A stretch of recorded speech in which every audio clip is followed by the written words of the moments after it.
All right. Yo, yo, yo.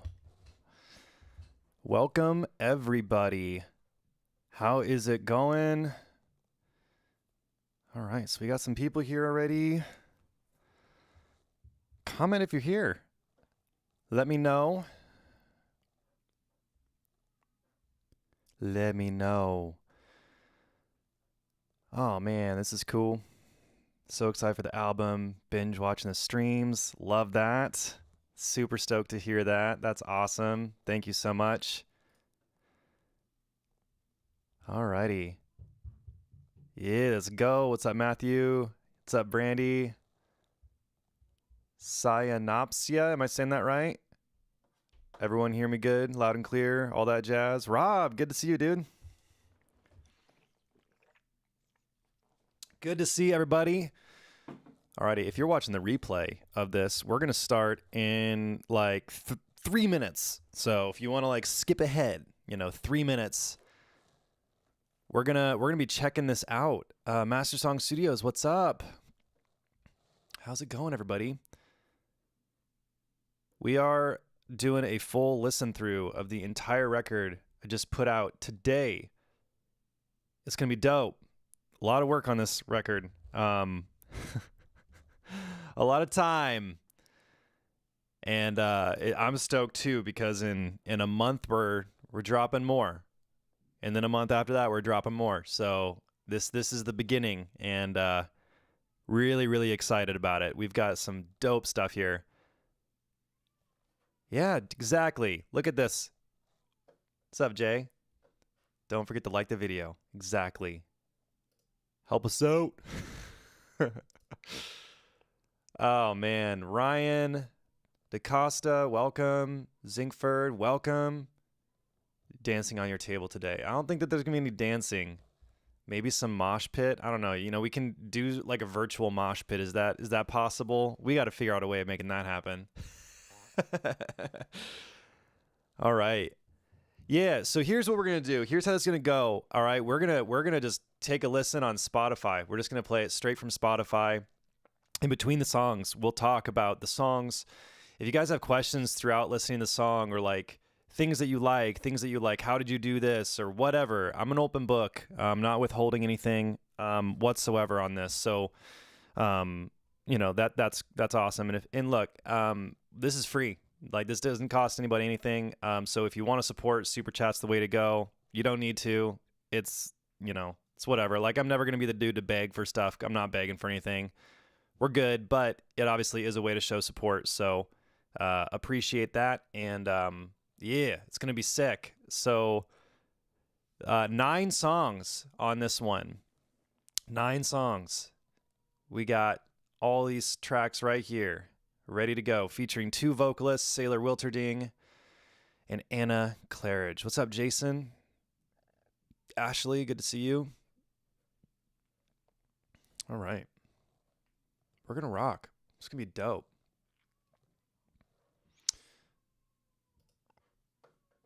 All right. We're going to just get started here, I think. Should we just get started? Should we just do this? I think we should just do this.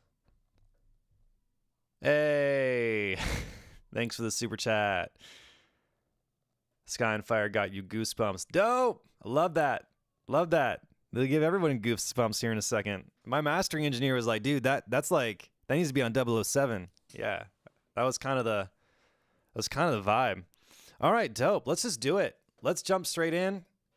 Start from the top. This is Sky on Fire featuring Sailor Wilterding.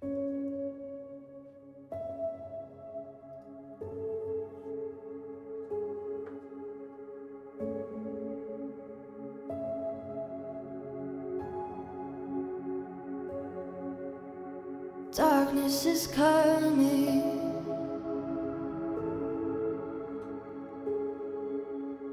No use in running. The chaos is rising. No chance of surviving.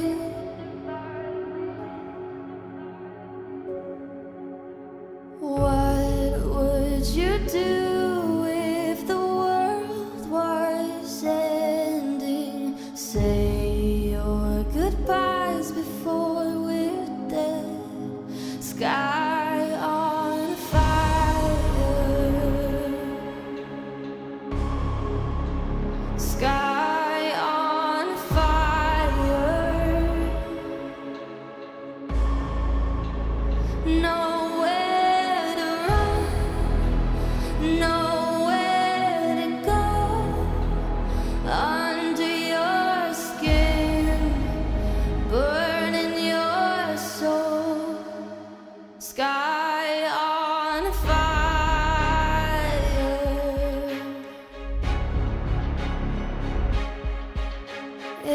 stand together. Our chances get better.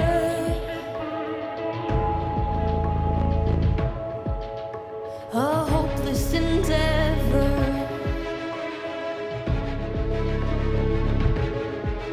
If we die without trying, then it won't mean a thing. So what would you give to see tomorrow, just to survive another day? Sky on fire.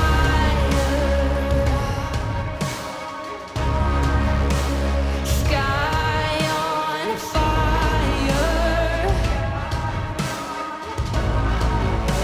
Nowhere to run, nowhere to go. Under your skin, burning your soul.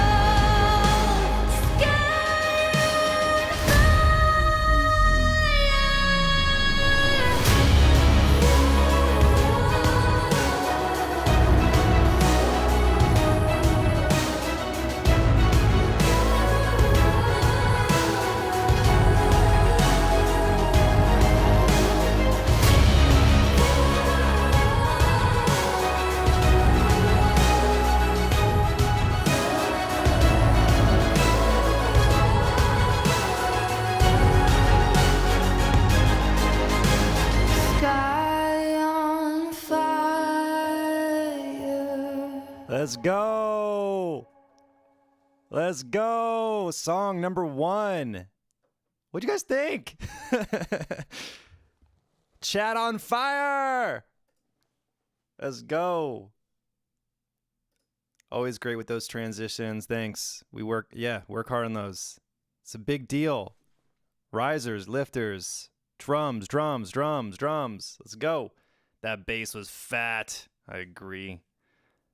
That bass was fat. Thank you, Lou. Appreciate you. Her voice, the production. Yep. Sailor's, man. Yep. Cinematic. Yeah. Thank you. Thanks, Kevin. Appreciate.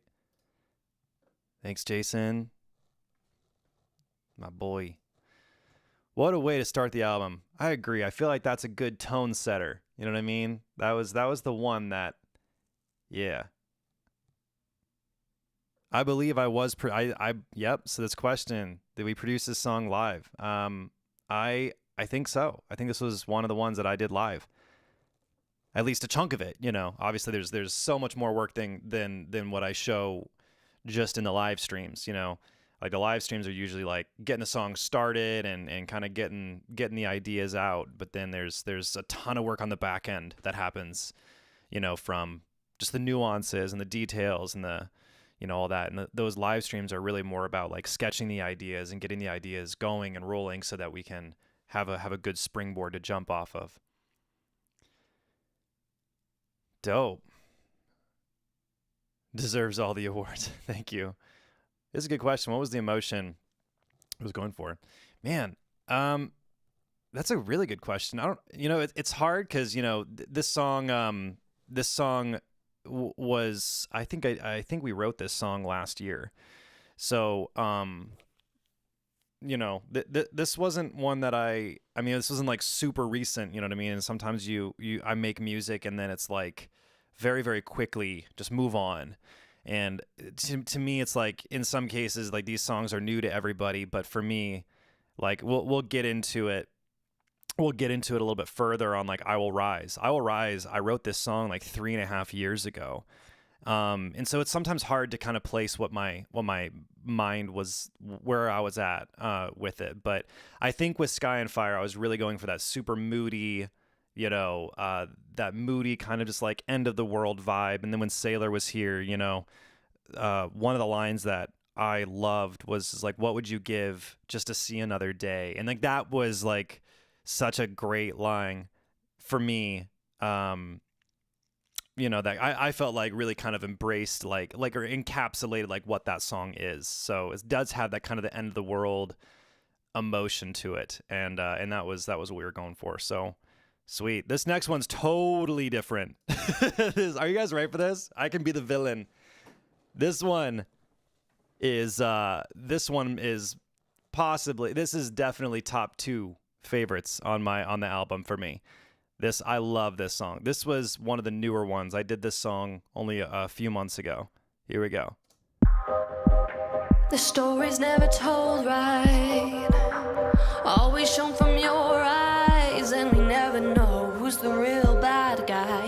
You can never trust anyone but yourself. Even then, could have been you the whole time. Darkness running down your spine, I know that it makes you feel alive. You love the chase, I love the game, and it takes 2 to know how it's played without me.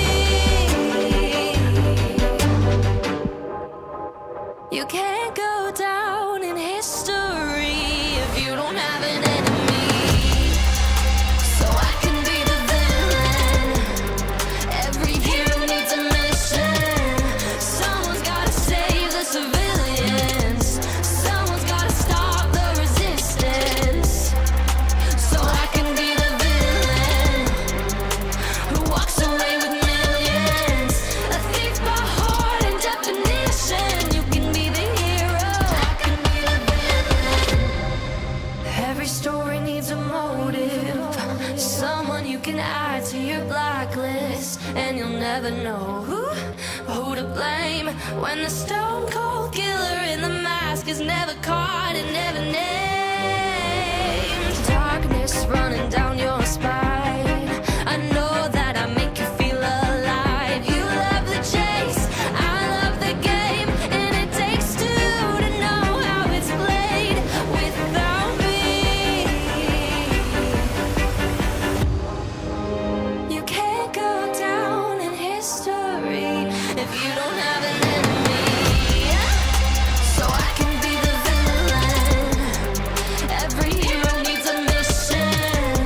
Someone's gotta save the civilians. Someone's gotta stop the resistance. So I can be the villain who walks away with millions. A thief by heart and definition. You can be the hero. I can be the villain, but I'm a villain you made. Who said the headlines got everything right? So I can be the downfall, I can carry the weight. The scale after all was broken to lean one way.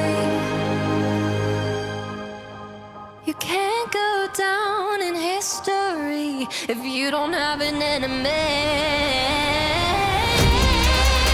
So I can be the villain. Every hero needs a mission. Someone's gotta save the civilians. Someone's gotta stop the resistance. So I can be the villain who walks away with millions. A thief by heart and definition. You can be the hero. I can be the villain. Boom. Oh man, I love that song. I love it. There was a question about the vocalist here, about Sailor. Is the vocalist flexible, or is there a bit of altar boy? She's that good. Yeah.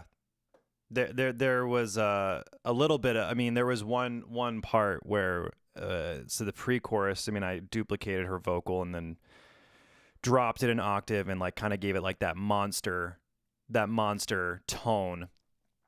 But the rest of it, no, there's no altar boy on her lead vocal or on like the high octaves that she's doing. She's like, I'm pretty sure it was like 3-4 takes she just freaking killed it.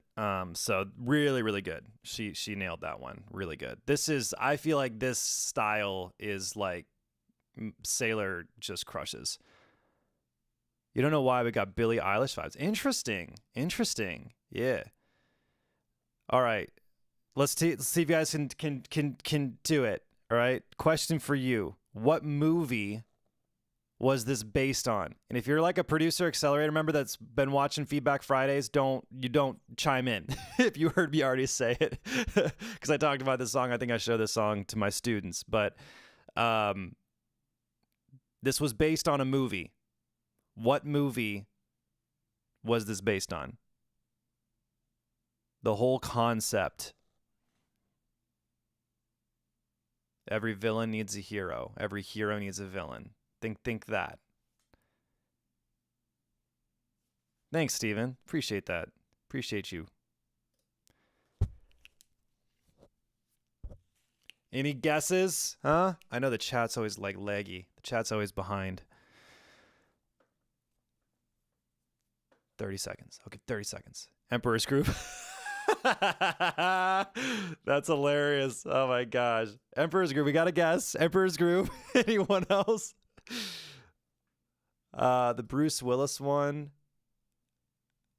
Batman Into the Spider-Verse.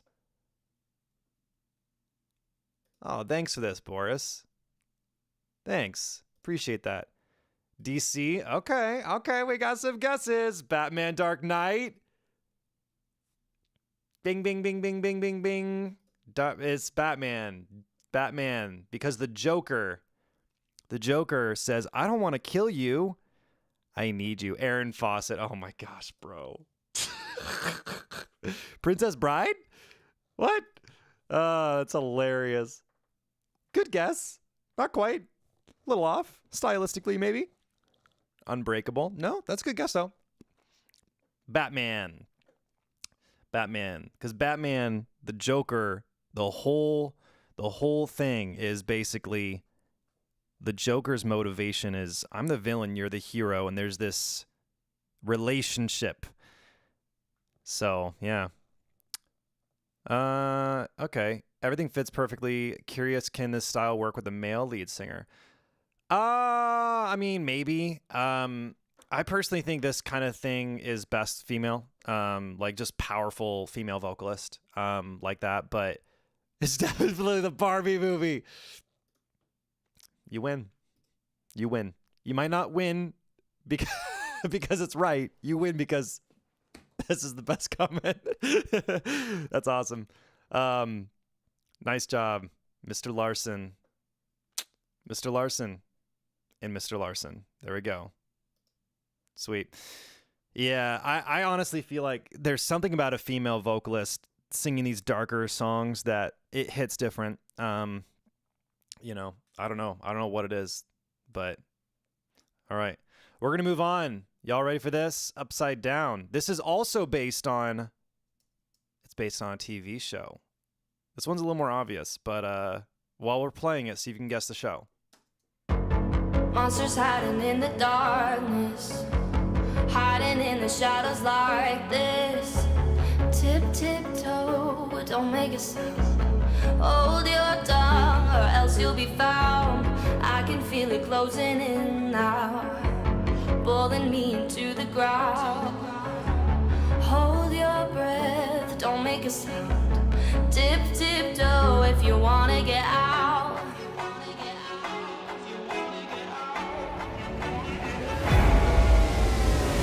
My heart is beating in this nightmare. The ghost I'm feeling is my own fear. Am I just dreaming? What am I feeling? I'm lost in darkness.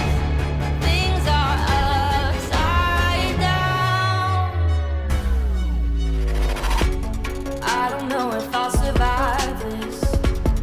If I live to tell a tale, I can feel the pressure rising of what'll happen if I fail. All around me, it surrounds me. All the darkness, it'll find me. I can hear the chime, shivers down my spine. Tick tock, we're almost out of time.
how you guys figured it out. Like how'd you know it was Stranger Things? What gave it away? Maybe the title, maybe like everything. Oh man. Okay, here's a good question. Mostly contact instruments. Yeah, I would say that a good chunk of this is like contact stuff. Yeah, so what cymbal library used for violin? I'm pretty sure that I was using a lot of the chamber strings by Spitfire. Yeah, so Spitfire strings, using chamber strings on that one a lot. I think I used some Abbey Road strings for like staccato stuff. So yeah, that was the most of it for the strings. And then, you know, it also kind of like does like a little style swap in verse 2, kind of goes to like almost like a hip hop kind of weird beat thing, but I'm using like clock ticking because I wanted that to, like, you know, you get the grandfather clock. And did anyone else notice that there's a grandfather click hit that happens, and that is Vecna from what is it, season 4 or season 5? Season 4, whatever the last one was, that came out like last year. So yeah,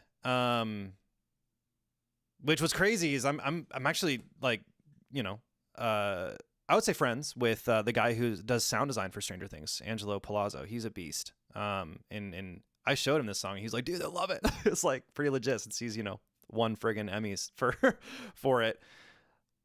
Technotone, what genre would this fit into? That's a great question. I mean, cinematic pop, but the tricky thing is there's no genre category on like distribution platforms for this. So usually it's just alternative is what you would have to release this kind of thing. So it's like alternative and then a subcategory of maybe pop. So Jason CPU must have had quite the time on this album. Yeah, I did get a Mac Studio, so that has helped a tremendous amount, but that most of this record was not made on the new system. So yeah. But so cinematic pop would be like an accurate description, but the thing is there's no category for cinematic pop on like Spotify. So, you know, when you're distributing music like this, you pretty much just have to put it under like alternative and then maybe a subcategory of pop. There is no, you know, whatever. Can I suggest a DAW for beginners? I mean, just whatever you feel comfortable with. You know, GarageBand is free if you have a Mac computer. I mean, I use Logic. That's what I use. I also have Studio One and Ableton, but I haven't really used Ableton. I have done some production in Studio One. It's good. I think it's maybe a little more. I don't know. I can't remember how much Studio One costs. Presonus sent me. Presonus gave it to me, so I'm not totally sure what Studio One actually costs. But I mean, Logic's $200. I think Logic is probably one of the better ones. I personally do not like Pro Tools. I've used Pro Tools. The studio I did an internship at used Pro Tools. I don't like Pro Tools. I personally feel like Pro Tools is really more of like an old school like country rock program. If you're doing a lot of like composition based stuff, I think Logic, in my opinion, is the best for like composition because you can, like, MIDI is super easy to work with. But yeah, it really doesn't matter. Like, to be honest with you, like, I have friends that use every DAW. Like, Tommy Prophet uses Pro Tools. I use Logic. You know, like Phineas uses Logic. Oakfelder uses Logic. Another good friend of mine, Alex Nice, he does stuff with like Demi Lovato. He just won a Grammy with John Legend. He uses a combination of Pro Tools and Ableton. So he'll do all of his like post-production and tracking in Pro Tools, but he does all of his composition in Ableton. So, you know, it just doesn't matter. Yeah. Oh, Studio One's $400 for perpetual. Okay, cool. Yeah. It doesn't matter. That's the short answer. At the end of the day, here's just something to consider. When we're listening to these songs, how many of you are like, obviously use Logic? No one cares. The only person who's going to say stupid stuff like that's Timbaland, and he's an idiot for saying that, in my opinion. Sorry, don't come after me for those of you guys who love Timbaland. I think it's the stupidest thing he talks about.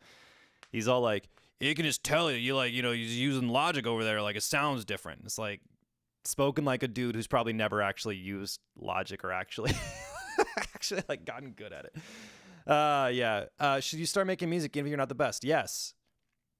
I had to start at some point too, and my music was not very good at the beginning. So, yes, just start. Just because you start doesn't mean, like, look, I've been producing music for 15 years. I've been writing music for like almost 20.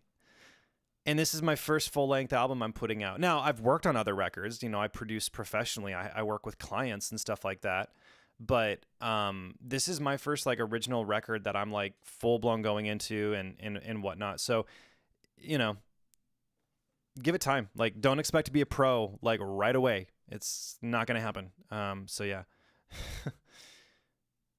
Yeah, it's a bit like compressors. No one cares which one you used. I totally agree. Like, does it matter? Yes and no. Like, like using like an 1176 compressor is going to sound a lot different than using a 2A, but they're going to have very different character qualities. But, at the end of the day, like, just make great music. Like, this is something like Tommy Prof and I've been talking about, is just like, people just get so wrapped up and concerned about like, what EQ do you use? What compressor do you use? Like, almost like he made a comment to me that he when he got started, he spent like an hour watching this video or course or something. It was like, he spent like an hour like mixing a kick drum. And he's like, I just skipped to the end. I didn't even like how it sounded. Like, I didn't even like what they did with it. And they spent a friggin' hour on it. And it's like, him and I approach it the same way, where it's like, I'm not going to spend more than like 5 minutes on it. You know what I mean? Because it's like, it sounds good. Cool. Move on. Like, what matters is your creativity, and that's the thing that no one else can really steal from you. Like, someone else can just like take that EQ compression trick tip hack or whatever, which is why like I don't care telling people what I do, because like at the end of the day, great, use it. My creativity and the way that I'm using music is the difference. It's not the plugin. It's not this specific like whatever. Like, people get concerned about all the wrong things in a lot of ways. They're like, what threshold should I have my compressor? It's like, what sounds good? Like, there is not like a number. There is no number. And like, the moment you try to distill music into a number is when you're going to find yourself steering out of creativity and into a box.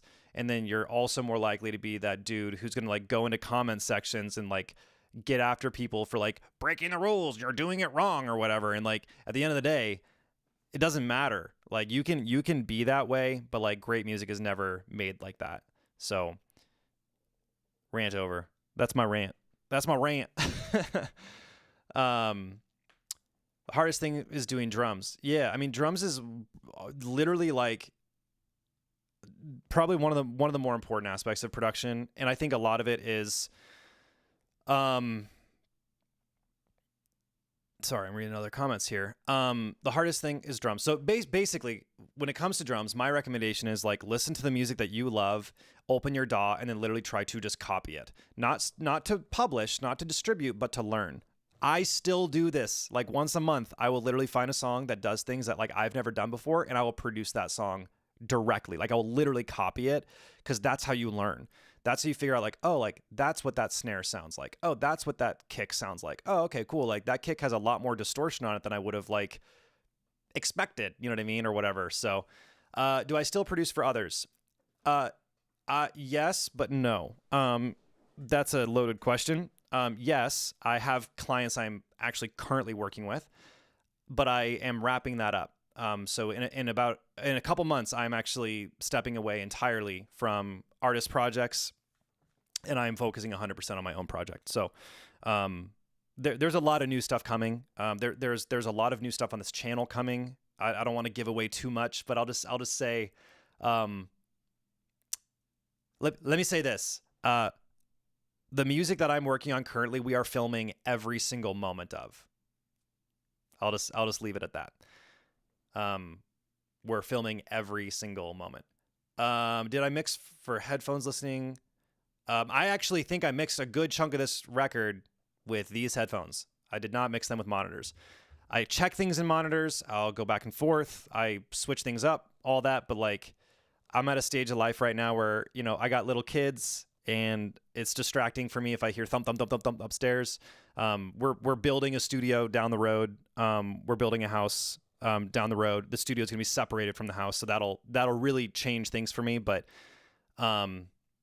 yeah, yep. So anyway, yes, I mix on headphones actually a lot. And I do a lot of producing with headphones as well. And the main thing with that is you have to become very familiar with how your headphones sound and what's supposed to sound like. Your ears will train.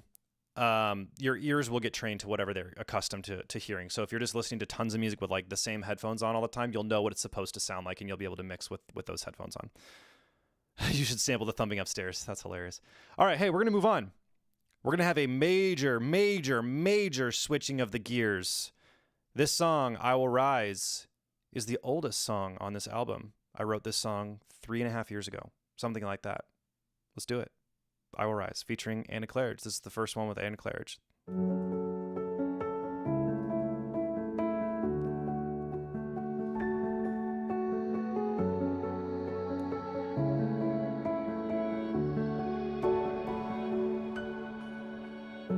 I'm lost in an ocean of overwhelm. I'm captured between your worlds and my own realm. This isn't part of what I signed up for. You aren't the one that I adored. After all this time, I know who you really are. After all my crying, it's time to find who I really am. I will rise from the ashes. I will stand on my own 2 feet. I will run from this prison, and I'll fight for my freedom. I won't hide and cower, I won't give you power that you'd abuse anymore. I'll stand and fight for all that I care for. You won't be a part of it all.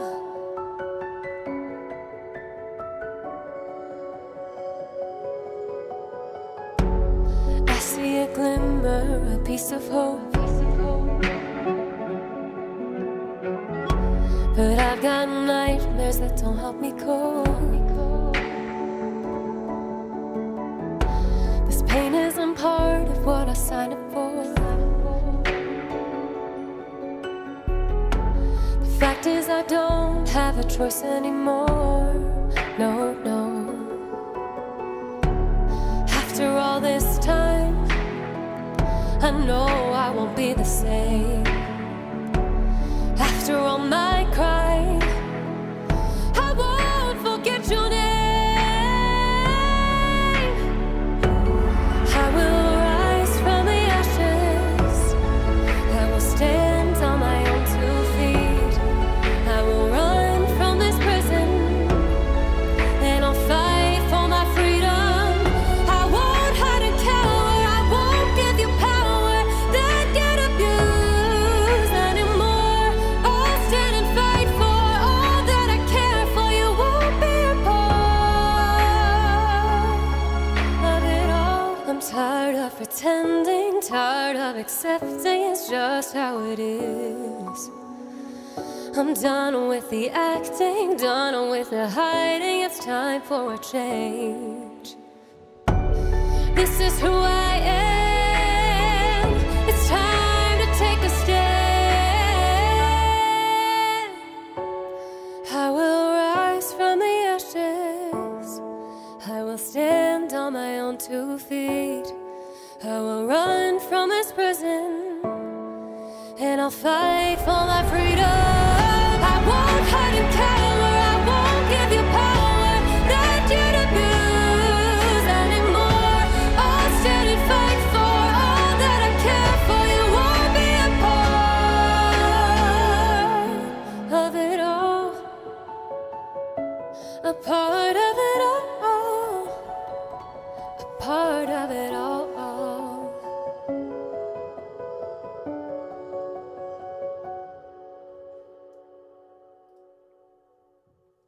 There we go. That's I Will Rise.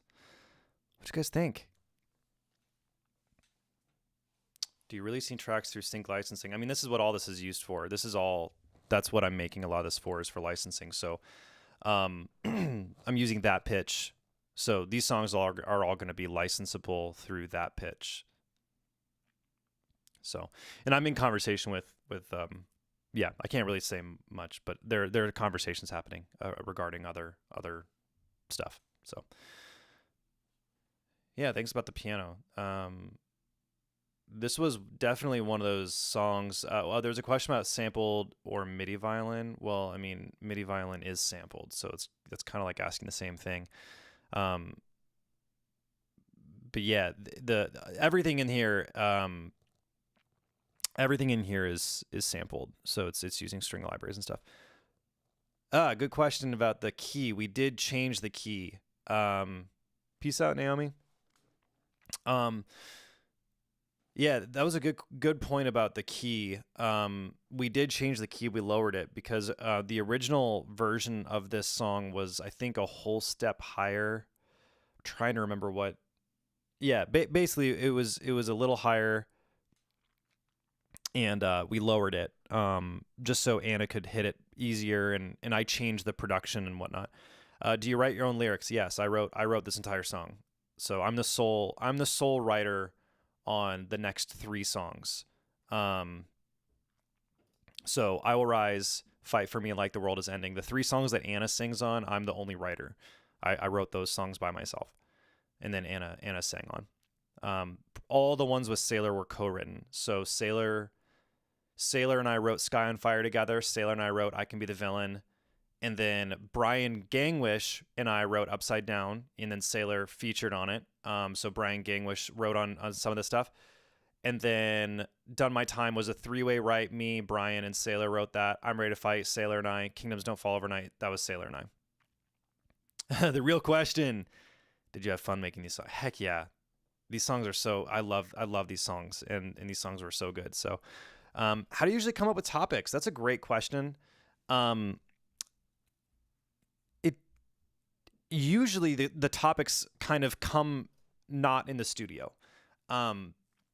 Usually they hit me at the most random time. So I actually have a notes folder on my phone. Whenever I think of a really cool like concept or idea, I literally just have like an idea like folder on my phone, like just in the notes. And so I'll have an idea, and I'll just like literally just open my phone, go to my notes folder, go to that tab or whatever. And then I'll be like, write, what is this line or lyric? Sometimes it's a line, sometimes it's a lyric. So like, I'll just like, yeah, I'll just write tons of things down all the time. So like I have a dark cinematic song idea folder. Oh, okay. Is the voice synth her voice you sampled? No, that was like stuff like that. I don't know where I found that. It might have been like Arcade or something like that. How do you know that the song is written by DJ Khaled? It says DJ Khaled.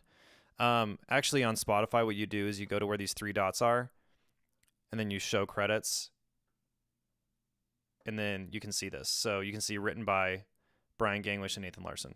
Oh, that's right. So Fight for Me, I forgot. Fight for Me, Brian and I wrote that one. So I was not the sole writer on Fight for Me.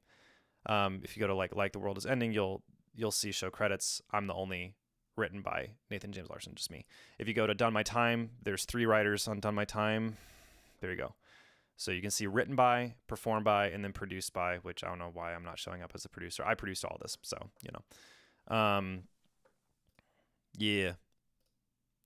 No, I don't think it was Arcus, Brandy. I use Arcus a lot, but I think that vocal thing in I Will Rise was Arcade.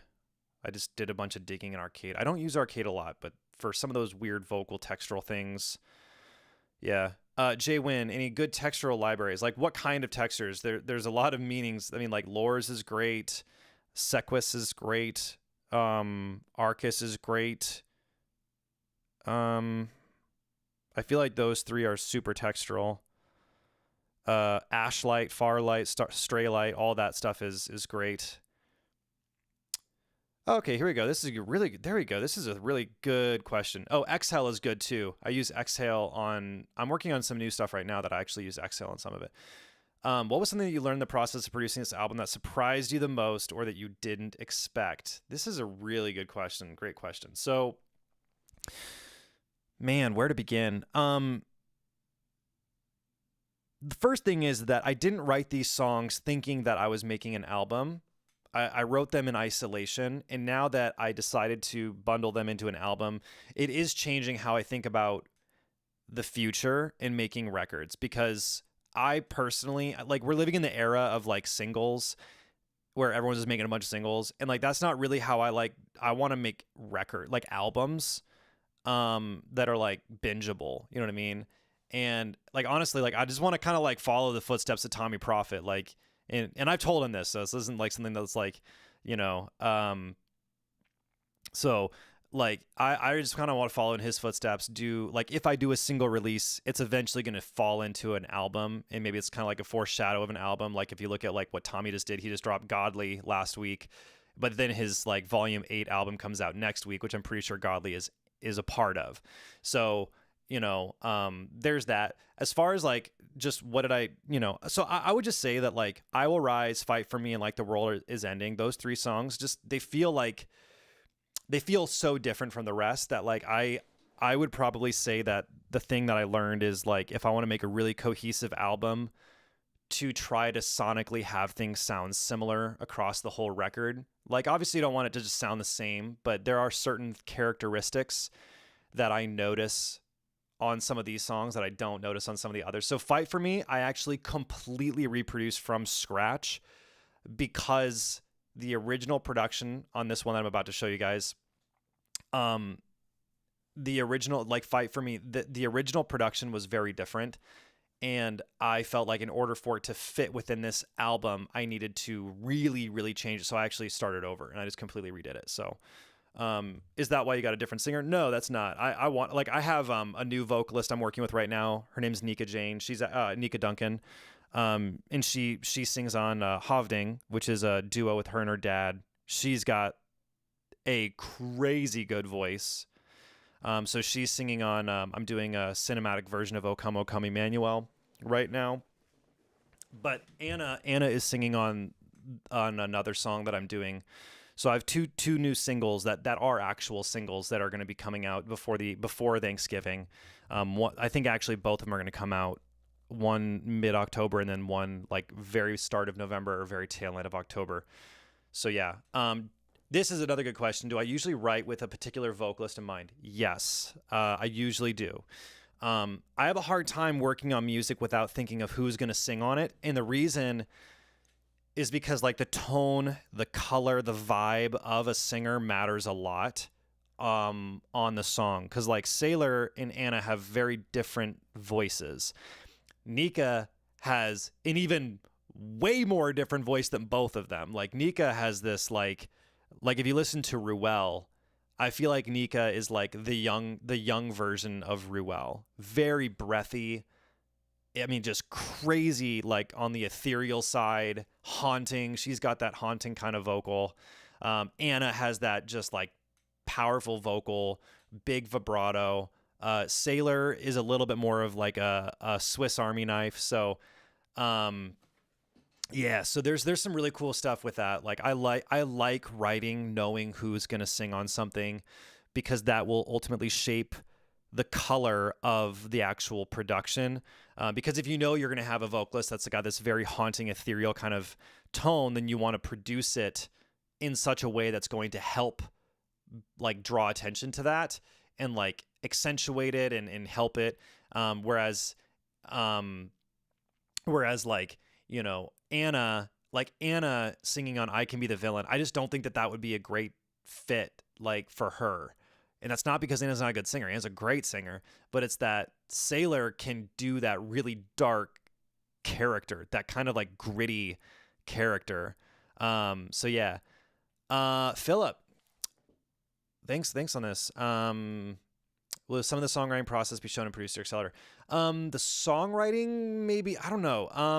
But I will say, if you're in Producer Accelerator, get ready to get a bunch of new stuff, because like we're going to be dropping like a bunch of session breakdowns, as well as like the next two songs I'm working on. We're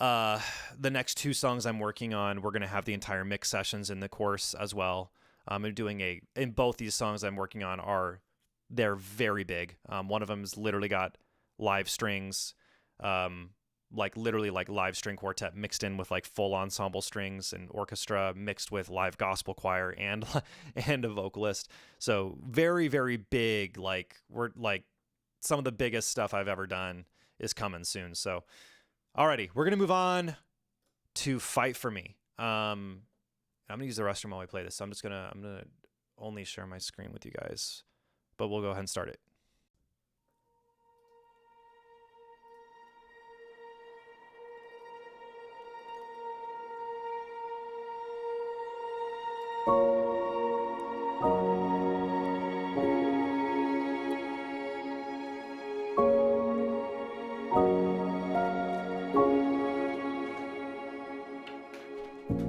Will we tear it all apart,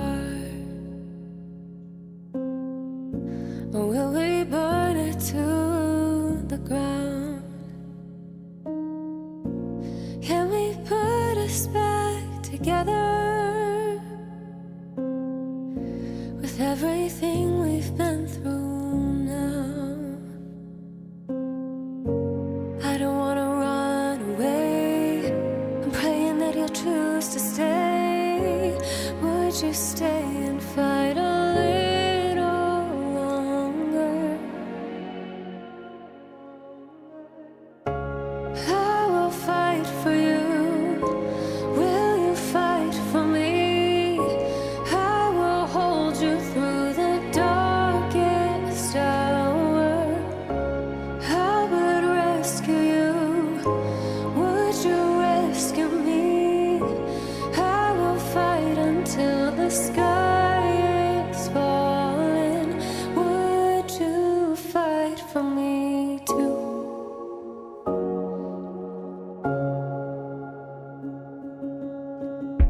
So we found a way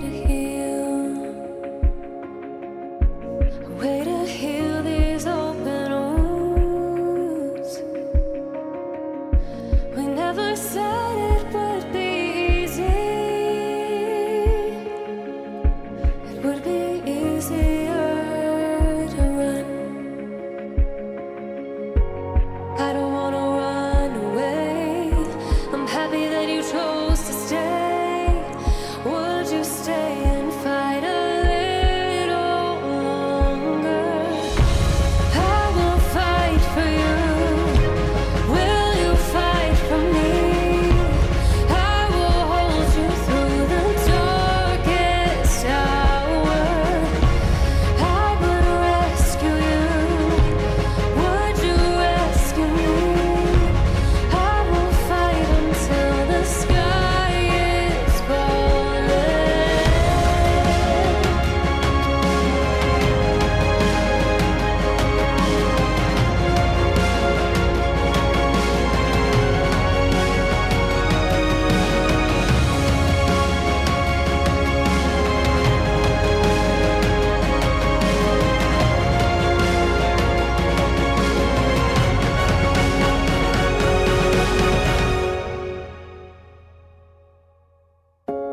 I will fight for you. Will you fight for me? I will hold you through the darkest hour. I would rescue you.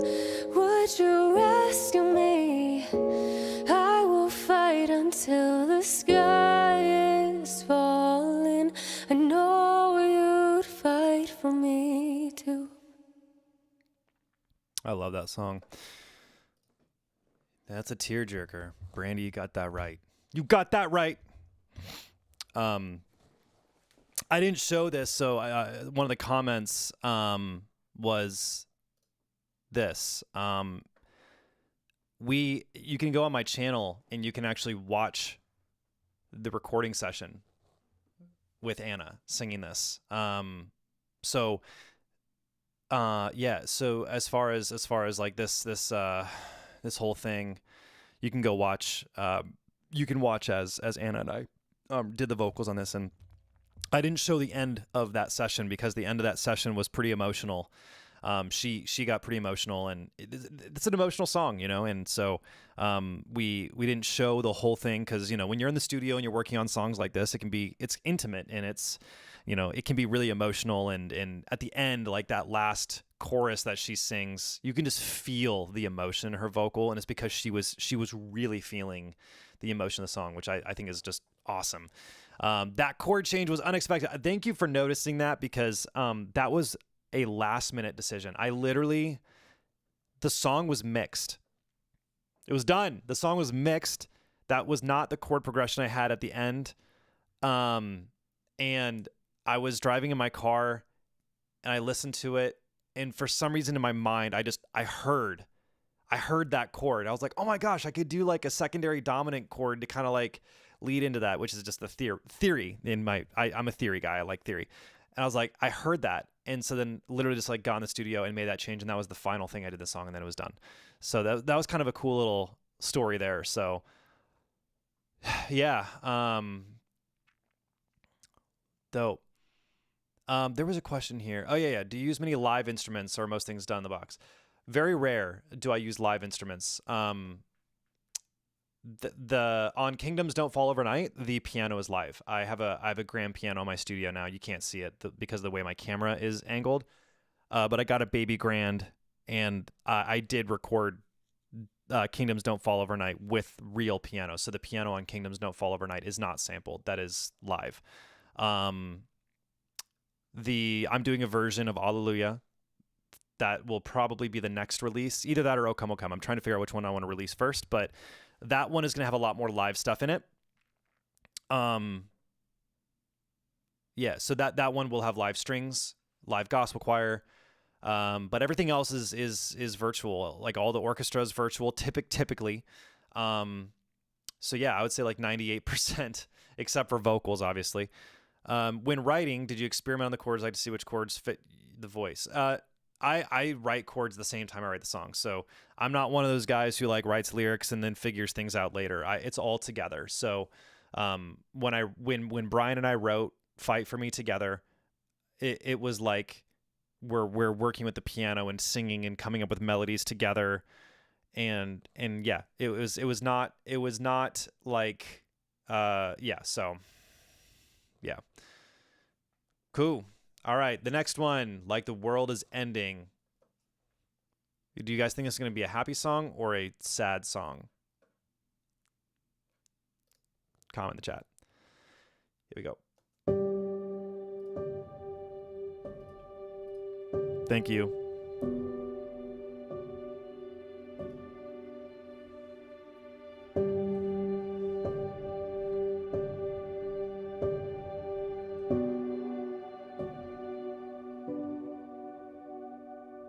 Where have I been all of this time?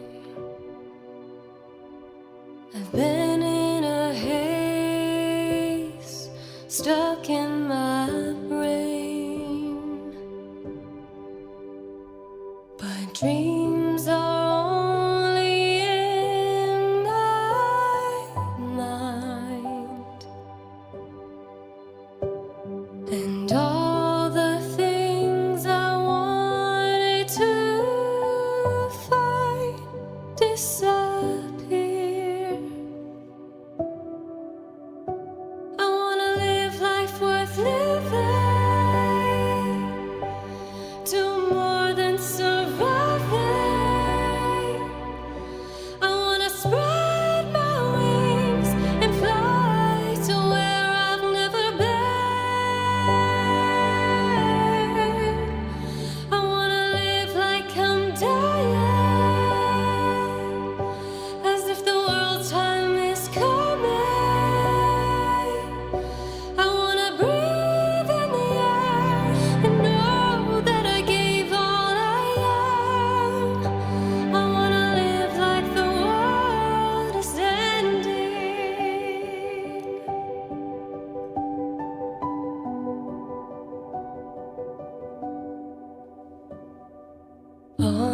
these years that passed me by, I've lost all that time I'll never get back. But dreams can still come true, and all the things I wanted to do, I still can. I wanna live life worth living, do more than surviving. I wanna spread my wings and fly to where I've never been. I wanna live like I'm dying, as if the world's time is coming. I wanna breathe in the air and know that I gave all I am. I wanna live like the world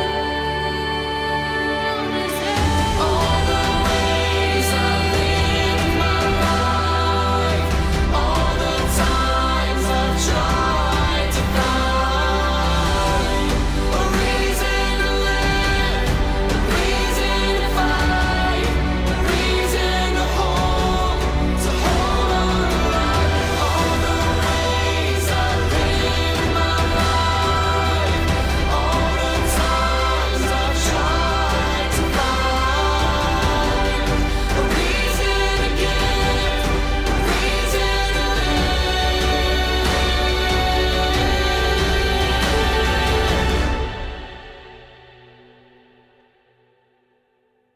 I wanna live life worth living, do more than surviving.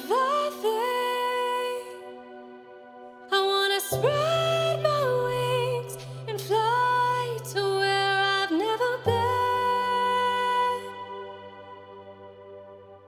I wanna live like I'm dying, as if the world's time is coming. I wanna breathe in the air and know that I gave all I am. I wanna live like the world is ending.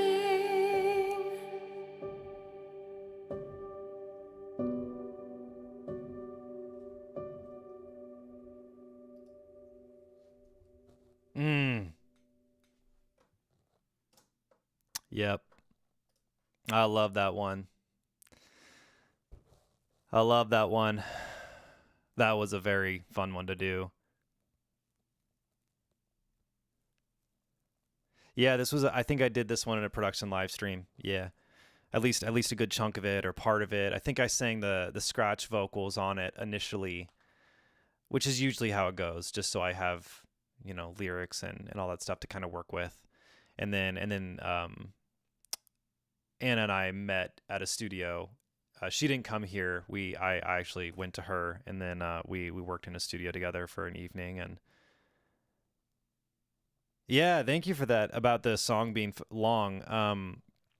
I agree. Like, I'm actually usually like a 3-minute to 4-minute song guy, but when the songs call for it, it's like, yeah. We already listened to Skye on Fire. You can go stream it though. Go stream it. Go stream it on Spotify. Oh, good question. When you sing scratch vocals, is it octave down or pitched? It's octave down. Yeah, I'll sing in my own range. Like I'm not gonna try to sing in Anna's vocal range because then it just sounds weird. And actually, a lot of times, what happens is I'll produce the song in a key that works for my vocal, and then I'll change the key later on so that it fits her vocal. I would say when I'm working with female vocalists, 9 out of 10 times we have to change the key because whatever I write in initially is usually a little too high for them to sing, so then we'll usually lower it. O Come O Come Emmanuel is actually one of the very few ones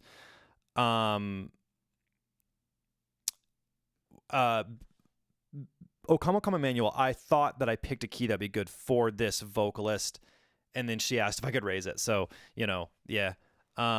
What is the tremolo? I'm not sure what you're referring to. I know I used Arcus with some like hammered dulcimer kind of tremolo things as like a textural thing. So that was, yeah. Rob, this is a good question. Despite all the experience, do you hear a mix and mastered track and think, dang, I missed something? Yes. Yeah. Yeah, I would say so. But that's just life. That's how it goes. And I've really learned that when something's done, you have to wash your hands and like move on. Even on this album, like Skye on Fire, Upside Down, Done My Time and Ready to Fight, those four songs, I did last year. And so like, if I were to do them now, like I would mix them different. You know what I mean? I'm not going to say what I would do different because honestly, I think it doesn't matter. And, maybe that's like a producer. I don't want to just like gatekeep or like hold anything back, but like, I think that there's almost like, I don't know if it's like super valuable for me to be like, oh, this is what I don't like about it. Or not that I don't like, I love the songs, but, yeah, I think at the end of the day, like you just got to put it out and then be done. And then be like, okay, like it is what it is, And so, yeah. Does it sound weird when you change the key? I mean, for like a minute, but then you just get used to it, yeah. Hold on a sec.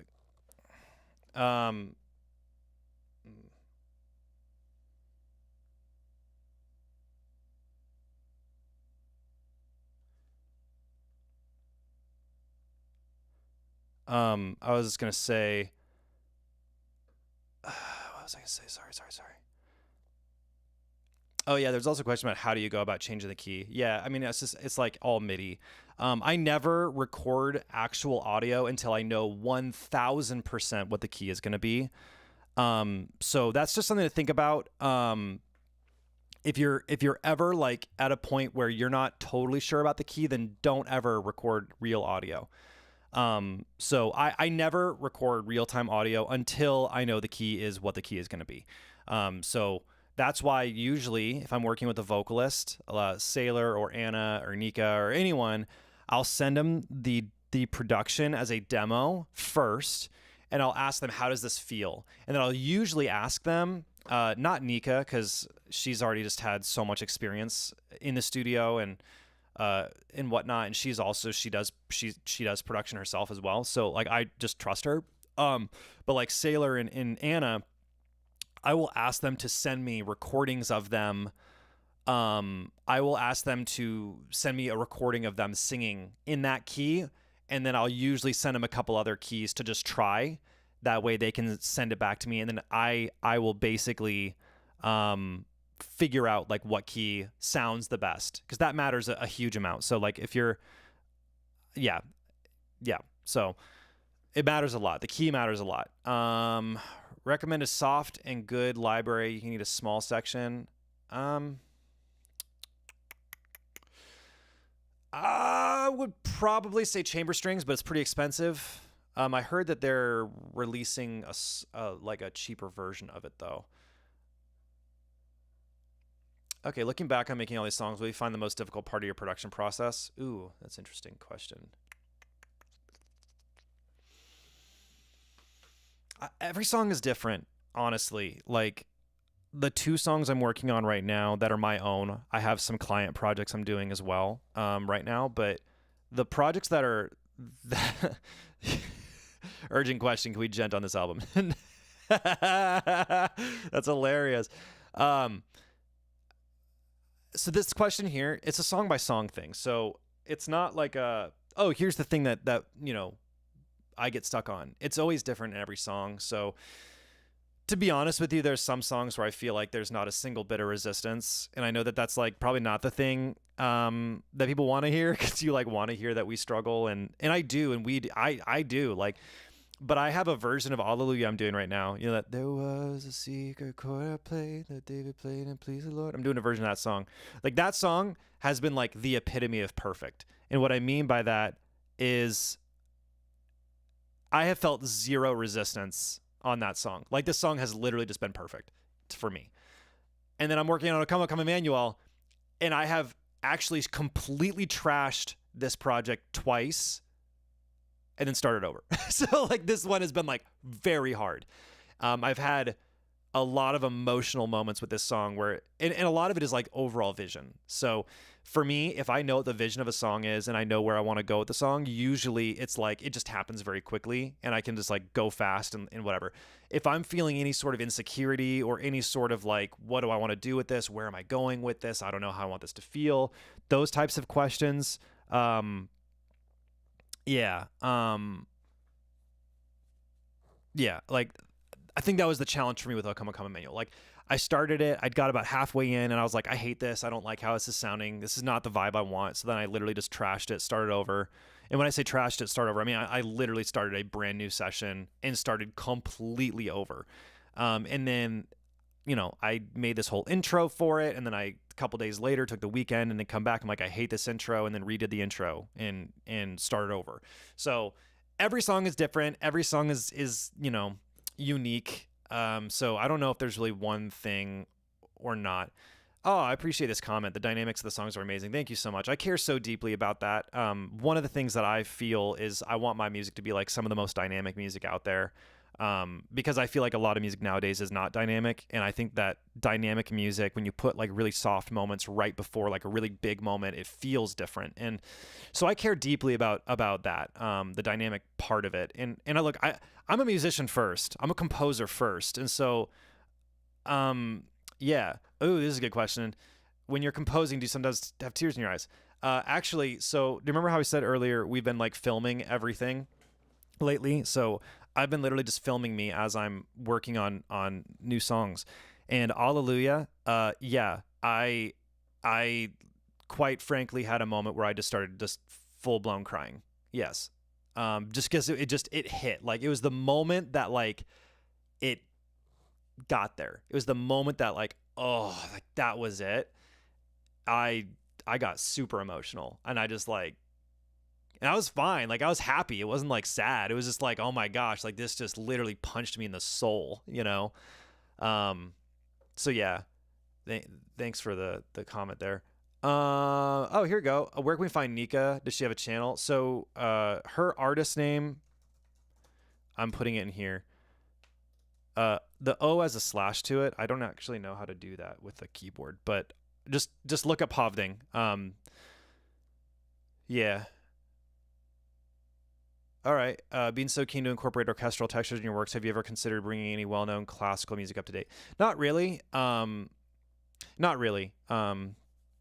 I don't know. I'm considering the idea of doing a new album of all of hymns, taking hymns and making them cinematic. So, oh, here we go. When you have brain fog, your brain doesn't give you ideas for lyrics and melodies. What do you do? So there's a few things. The first is that like it's good to take a break very frequently. Like almost every single day, between like 1 and 3, I don't work on music at all. Like I leave the house. Usually I'll go to the gym, I exercise, and then I don't do anything creative. I stack my creative workflow at the beginning of the day. So between 6:30 in the morning and usually noon, it's like head down. I'm like complete tunnel vision just working on music. And then the rest of the day, usually I'm not.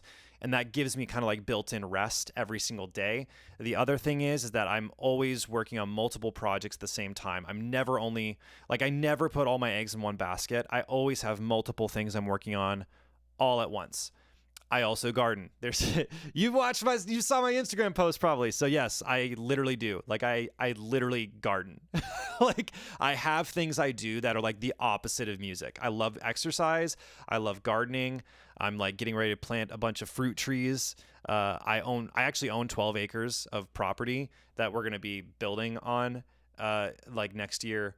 And like, we're gonna have like chickens and we're gonna have animals and like just literally like I think it's healthy if you want to do the creative stuff to have something the opposite to do. I have children. I've got 3 kids. I'm married, so I have like a life. You know what I mean? So music isn't like my entire life. It's not like it's just like that's the only thing I can think about. So I also tend to work best in what I would call like push and pull seasons. So what I mean by that is I'll have a period of time I'll have a period of time where I work like 2 to 3 weeks, and it's just like absolute insanity, like insanity. And then I'll take like 2 weeks off. And then I'll like not do anything creative. So like this week has been a very light week for me creatively. Actually, the start of the week I was working heavily on O Come, O Come Emmanuel, and then like yesterday and today have been like, I'm not going to work on like any music today. Next week is going to be a super light week because I start another artist that I'm producing on Monday the week after. So like I build in like these breathers, if that makes sense. So, and it just depends. And this is also one of the reasons why I'm not taking artist clients anymore after this, because I want to be able to devote 100% of my creative brain to my own projects. And when I'm devoting creative energy to artist projects, I'm obviously giving everything I have on those. And so, that's part of it. Is just I want to like have more energy for my own projects. All right, we're gonna keep listening because we got 3 more. Done my time. Here we go. Give me time, sterilize the knife you used to hurt me, the scars you left, broken promises. Tell me why all your lies, the reasons why you left me, the faults are mine, now you're out of time. Don't tell me that you really want to stay when I'm the one who made all the change. Leave no trace, time is racing, wasted mine. Can't believe the times I let you come back into my life. I walk away, you'll hear the chime. Don't waste your breath, I've already done my time.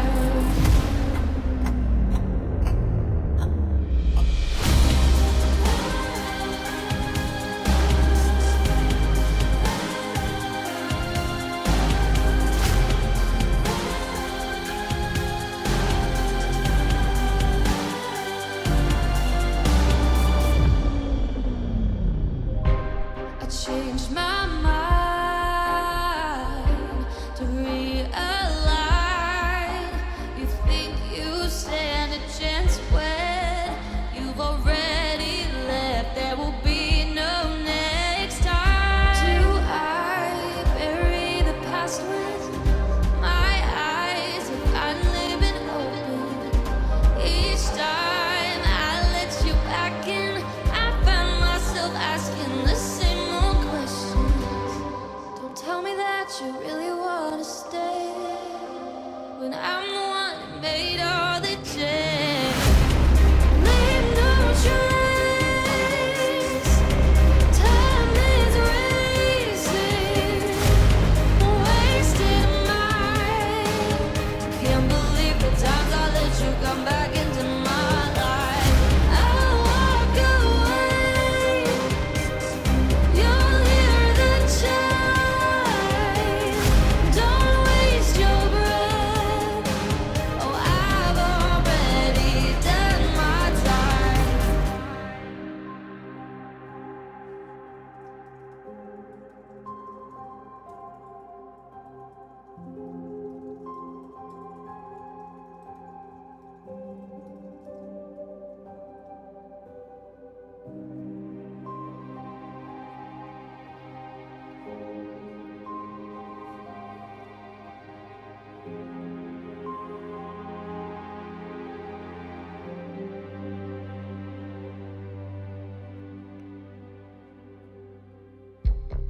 Leave no trace, time is racing, wasted mine.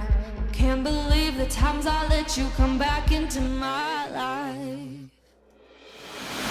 I'll walk away, you'll hear the chime. Don't waste your breath, I've already done my time.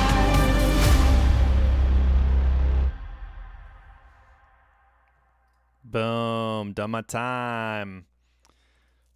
Huzzah. Yeah, I love the distortion on these vocals.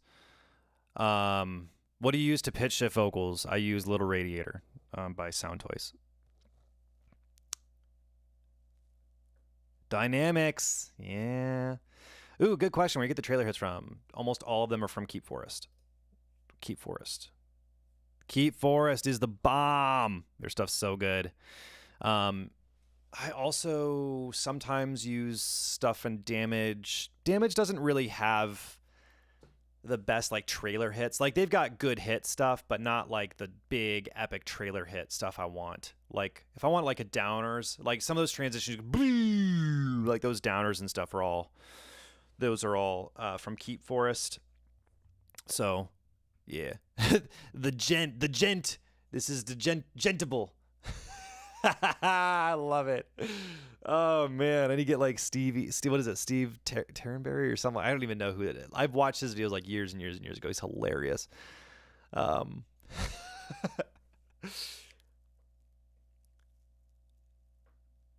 Thanks, this George. Appreciate this comment a lot. All right, dope. We're gonna keep moving because we've already been on here for like an hour and 15 or something like that. So we're gonna move on. I'm ready to fight. Let's do it. Would have laid my armor down, buried hatchets in the ground. Thought you'd call it off by now. You seized every opportunity, cut me down and watched me bleed. Forced my hand, I moved my queen. You can never win until you start to play the game. You never wanted to play. I'm ready to fight. I'm ready to die. If it's my time, I lived my life. Take my place, stand for light. I'm ready to die.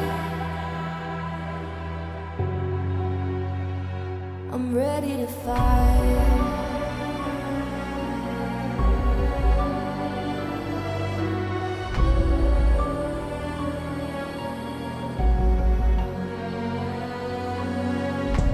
Waved my banner in the sky.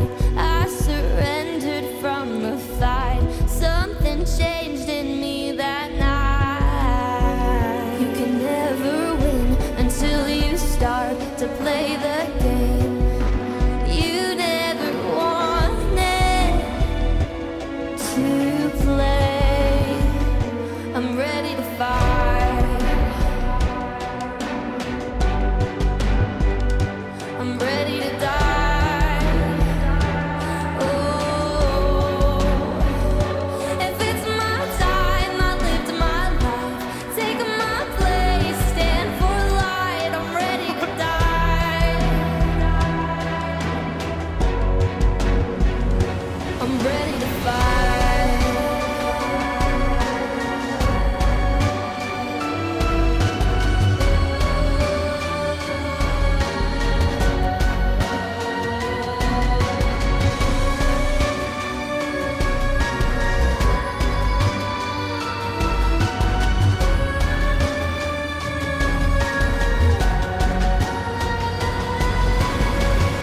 I'm ready to fight.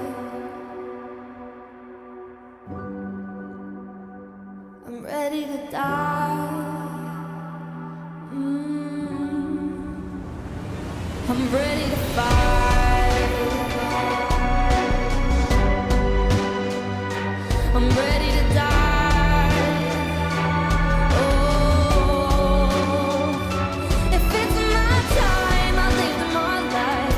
Take my place, stand for light. I'm ready to die. You guys are killing me. Love it. I'm ready to fight. Heyo, Jordan. How's it going, bro? Good to see you.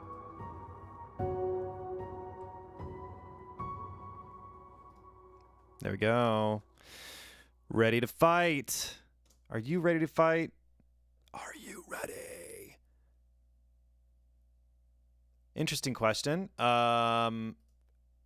Wait, silly question. How do you keep your songs between 3 to 4 minutes? I don't know. I mean, I never really think about it.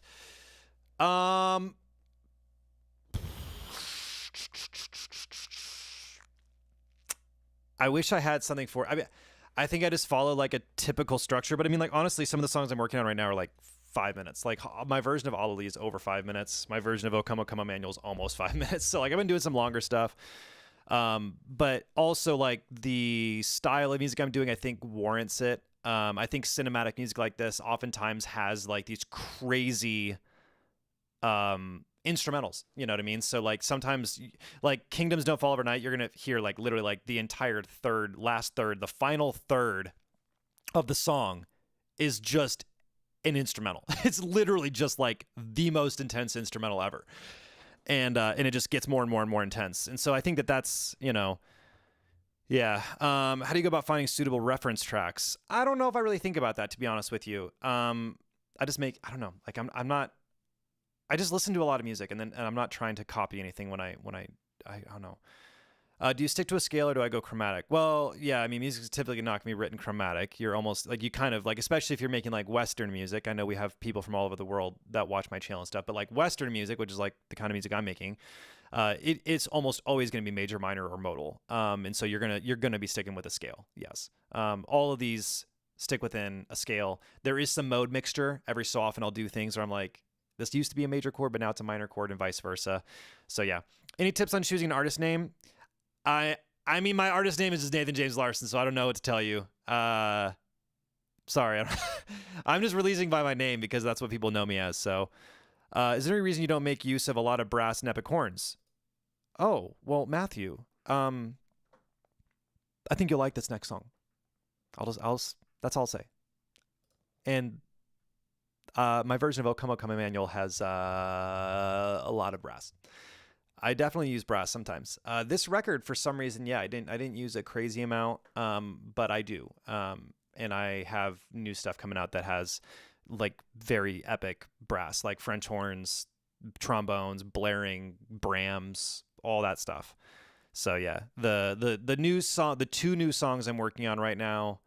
One of them's a little more of like a beautiful kind of vibe, and the other one's a little bit more epic. So, track walkthrough videos. I think you guys are gonna like the videos I'm gonna be coming out with. I'm just gonna say that. I don't want to hype it too much, but we may or may not basically be like filming documentary style videos for every single song I make from here on out. Maybe we might. So.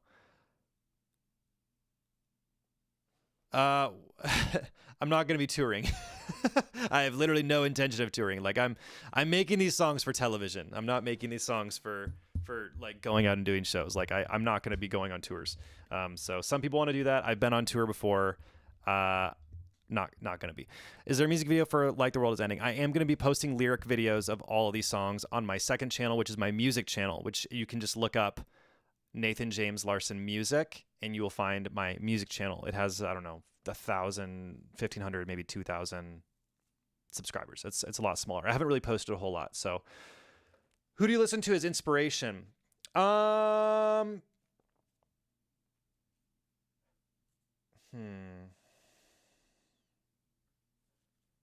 This question here real quick. I think that's an easy no. Can an artist make it without Spotify? No, I don't think so.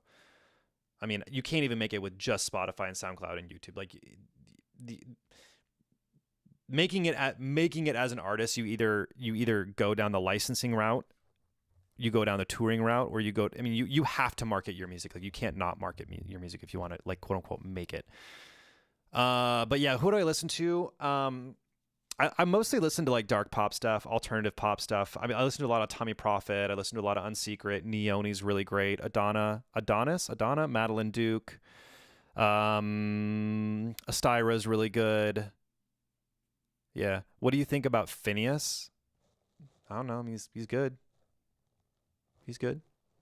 Not really making the kind of music I listen to, but he's good. I don't really have any strong opinions.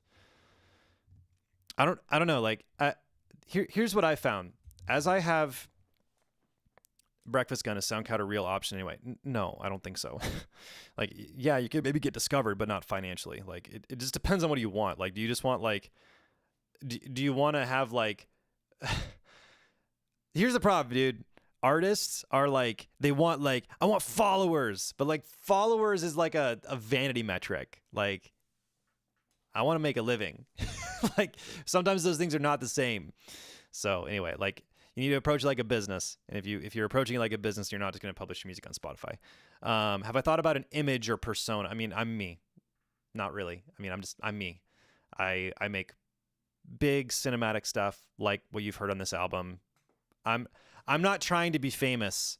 I'm not trying to be famous. Like I'll just put it that way. Like my YouTube channel is doing good. You know, we got almost 200,000 subscribers. I've done like, I don't know, 10 to 12 million views or something like that. We're doing okay. And I don't, you know, I just want to make music. I want to make music that ends up on cool placements and get my stuff licensed. That's what I want. I'm not trying to be famous. I'm not trying to like, you know, yeah. Unsecret is so dope. I love Unsecret. What do you think about using different time signatures, like 3/4, 4/4, 5/4, or 7/4? I mean, I don't know. I don't ever think about it, to be honest with you. Like I make music and sometimes it's, you know, in 6/8, sometimes it's 4/4, 3/4. Like I don't know if I've done too much in like 3/4, because that's more like waltz stuff. It has a little bit of a lilt, but like 4/4, 6/8, I like that stuff. What do you think about Echo Soundworks Serum presets? I don't have Serum. I literally don't even have Serum, so I have no idea. I feel like being famous is an unfortunate byproduct of making money doing this. Yeah, I mean, there's so many ways of doing it. Oh, hey, look. Hi, Dad. Thanks. Appreciate it. See you tomorrow. So wholesome. As far as like, oh look, Buffalo Herd, what's up? How's it going, dude? Good to see you too. Got all the clan. Rob, hey Dad, that's awesome. Yeah, Kelly's my dad. You feel like being famous is an unfortunate byproduct. So the thing is that like a lot of like what I found within the world that I'm in is that like most people literally don't even know who these artists are, but their music is very successful, and that's kind of like I would rather that than like I don't ever want to be famous. Like I've had like a couple moments, like I've been to some conferences like where I'm recognized because of my YouTube channel and people are like, hey, can I take a picture with you? It's cool for a minute, but like if that was like every single day, you like can't even go out in public. I think that would be horrible. That'd be a very horrible way of living. So yeah. I think fame is not something that you want. Can you make a living without being famous? Yes, of course you can. Absolutely. Like I said, like what I just said, like look up like a Styra. Go to her Instagram. She has like 1,000 followers on Instagram. Her music's on television all over the place. Like, you know what I mean? Like there's a lot of ways of doing it. And so it just depends on what you want and like what you want to do and then like learning how to navigate it. I do not use Omnisphere. No, I've used it in the past, but I don't own it. So I don't have that. A Styra. Yeah. It's, I think it's Astyria, maybe a Styra, something like that. A lot of the people within the licensing world, like no one knows who they are, but then the moment you play a song, you're like, oh my gosh, I know that song, but like no one knows who it is. I just don't use synths a whole lot, to be honest with you. Like, so if I'm going to use a synth, it's probably like, not even massive that much. Like Super 8, I have a Moog. You can't see it, but I actually have a Moog Sub 37. So that I use that.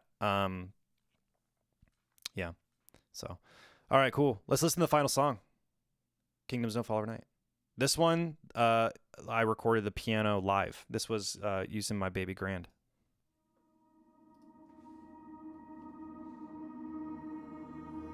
You move the pieces right from underneath my feet.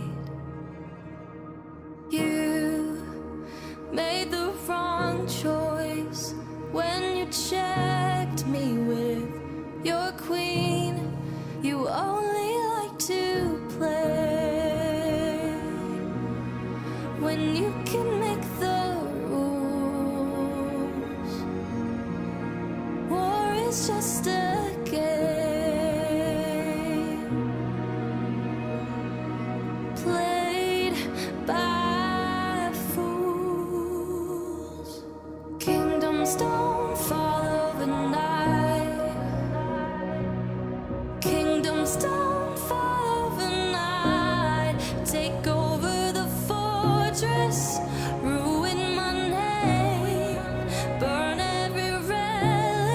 it won't mean a thing. Kingdoms don't fall overnight. There's the brass.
Kingdoms don't fall overnight.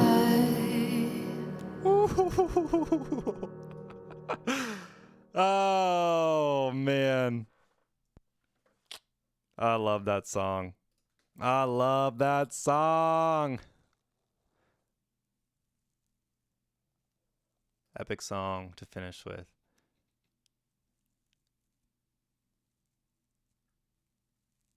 Thanks, kids.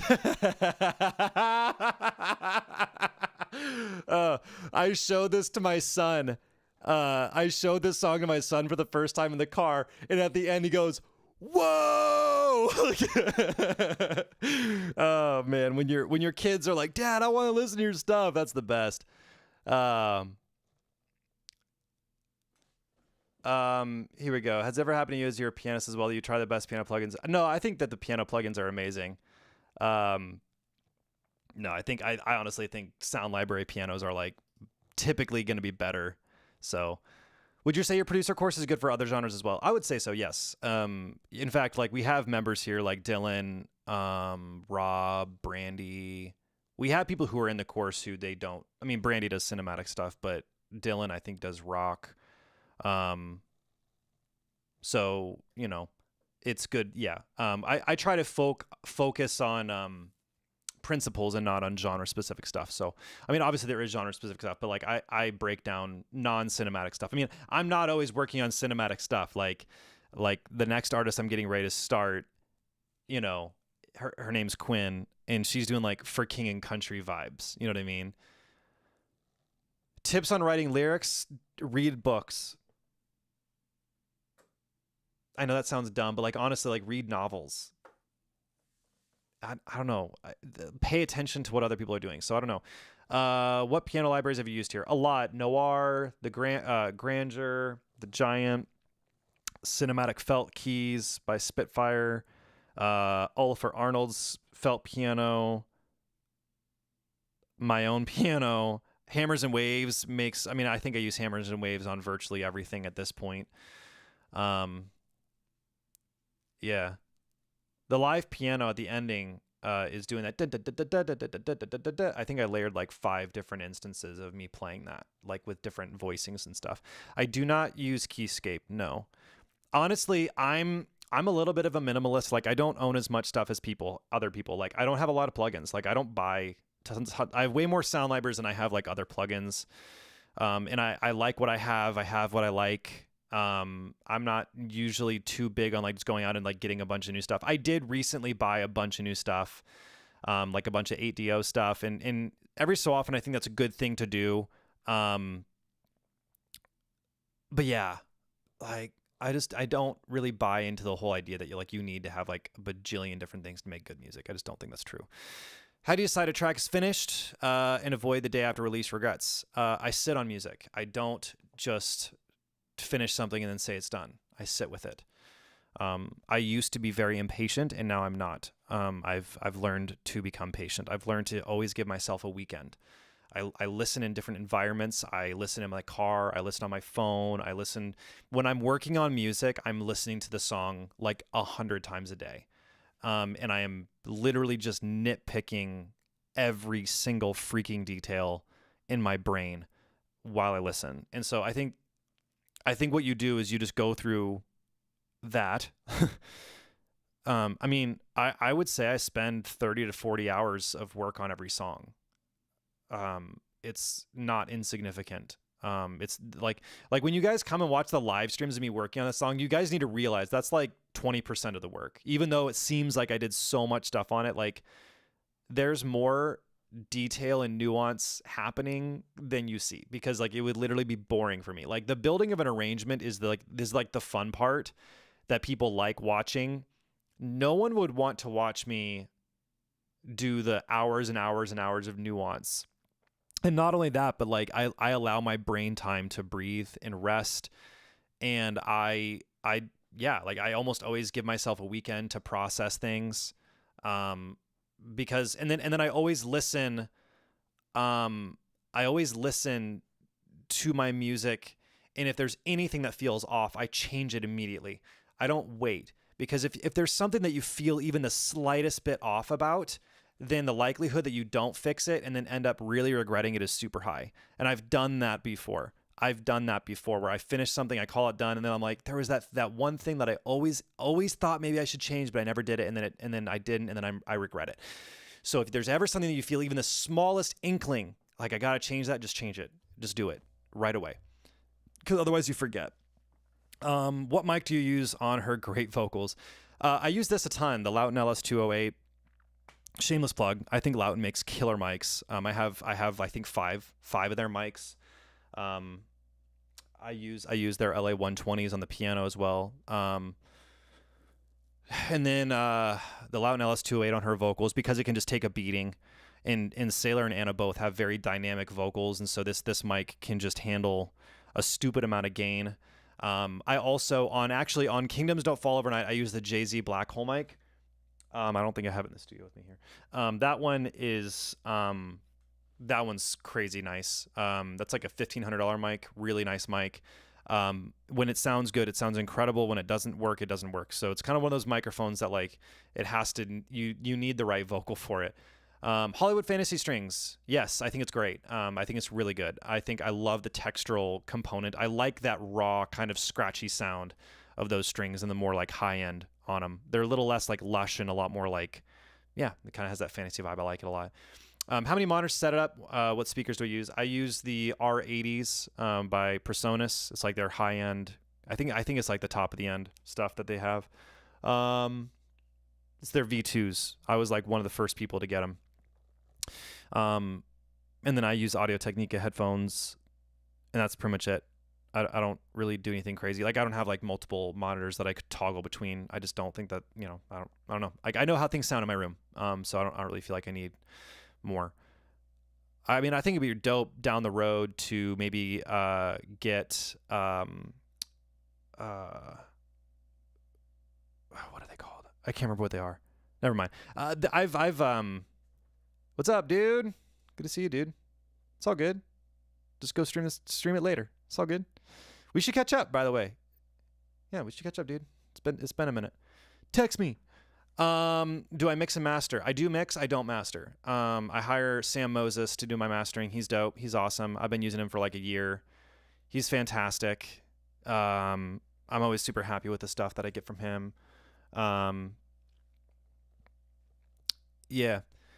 Yeah. I mean, at the end of the day, like, look, I think people get really wrapped up in gear and equipment and like just stupid stuff. Like, don't do that.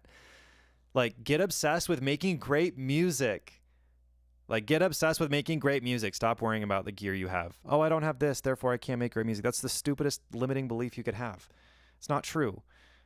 Like, yeah. Oh, how many screens? I have one screen. I have a big, like, what is this? 55-inch TV. It's like a 55 or 60-inch. I can't remember. It's like it literally takes up like the majority of my wall behind me, right here, or in front of me. It's a big TV. Yeah. And I like that setup a lot. I used to have like a little, not a little, but like maybe like a 30-inch thing, and I really wanted it like further back, and so I got a big TV.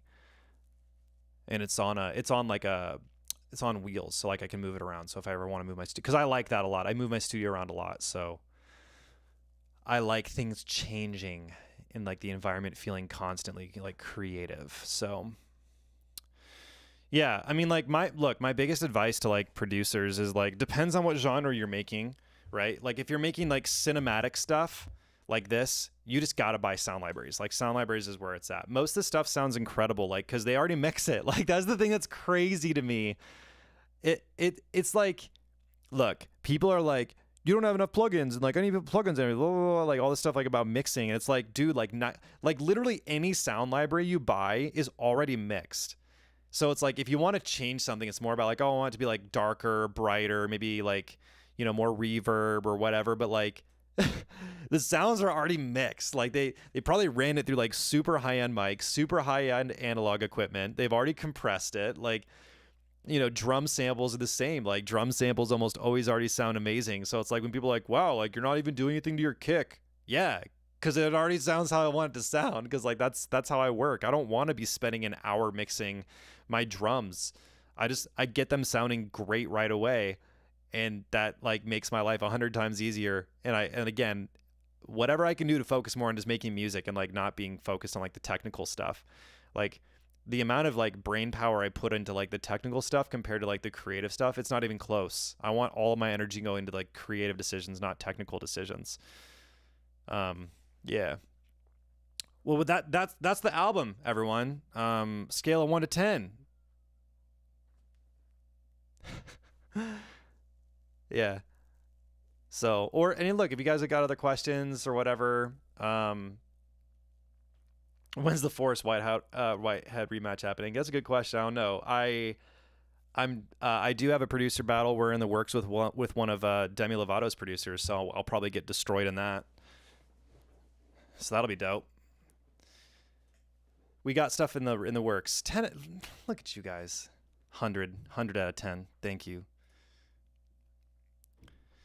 Sweet. Last 2 songs were epic. Go back and re-listen, bro. You can go back and re-listen. Challenge, make a horrifying track. Oof. I don't know. 8, gotta leave room for... Hey, I agree with that. Look, I don't think this is... I feel like the stuff I'm working on now is better than everything on this record. And that's just how I think it... That's the beauty of it. That's the beauty of it. You know what I mean? Keep going. Like in 10 years, I'm going to look back on these songs like, man, my stuff today sounds so much better. And that's the beauty of it. It's the beauty of it. Never settle. This is not the best work I have. The best work I have is still coming. And I'm going to always believe that to be true. Can you give an album breakdown? Like I said, we are currently filming every single production I work on from start to finish. We have the last 2 songs I've worked on, we have over 100 gigabytes of video. So, you know, you'll be seeing the process in a way that I have never shown before.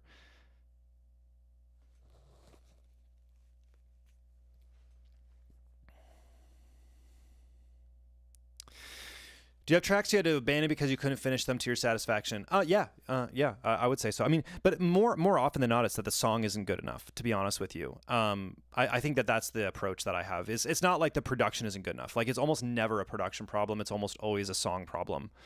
If the song is good enough, I will find a way to make it sound awesome. That's really my attitude towards it. Like if the song is awesome, then there is a way to make the production, will these in PA or YouTube? The videos we're gonna be making are gonna be on YouTube. Like Producer Accelerator, we're gonna be adding exclusive content. Like for example, all the mix sessions are gonna go into Producer Accelerator, so like that will be exclusive content that we're not gonna put on YouTube because it's literally like 2 to 3 hours of mix sessions. That's not going to perform on YouTube well. And like, obviously I want there to be extra goodies that I give my Producer Accelerator members. So there will always be exclusive content for Producer Accelerator, but the videos that I'm describing are going to be on YouTube. How do you handle graphic design? Do you make it yourself? I do currently make it myself. Yes. You always struggles happen after the second course. Yeah, I feel that. Yeah, you can fix the production. You can't always fix the song. I agree. Yeah. I mean, some songs are just like, if you don't really, really love it, then yeah.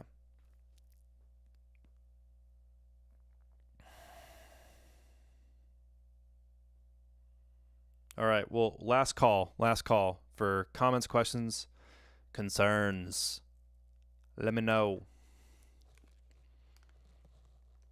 One other thing is, I'm considering starting to sell the multi tracks of all these of these songs. So like basically you could basically as like a download asset for like $10. So like if you wanted to get like I Can Be the Villain and actually get every single track and like drop it into your DAW, we're talking about potentially doing that. There is a publishing concern and the concern of people ripping. We would not allow remixes. We would not allow people to distribute those songs. So there would have to be some stipulations there that people just need to understand. Like, hey, this is for educational purposes only. You can't release this stuff. So, but that is something that we're looking at doing. Dope. Okay, here we go. What drum libraries do you use? Will you ever release the NGLP box sample library? That's hilarious. Drum libraries. I use Damage a lot. I use the Keep 4 stuff is incredible. I use Battery 4 a lot. I use the Symphony Percussion by Native Instruments a lot. Evolve Mutations 2. That stuff's all really good. Sometimes Arcade, not a whole lot, but sometimes. What else do I use?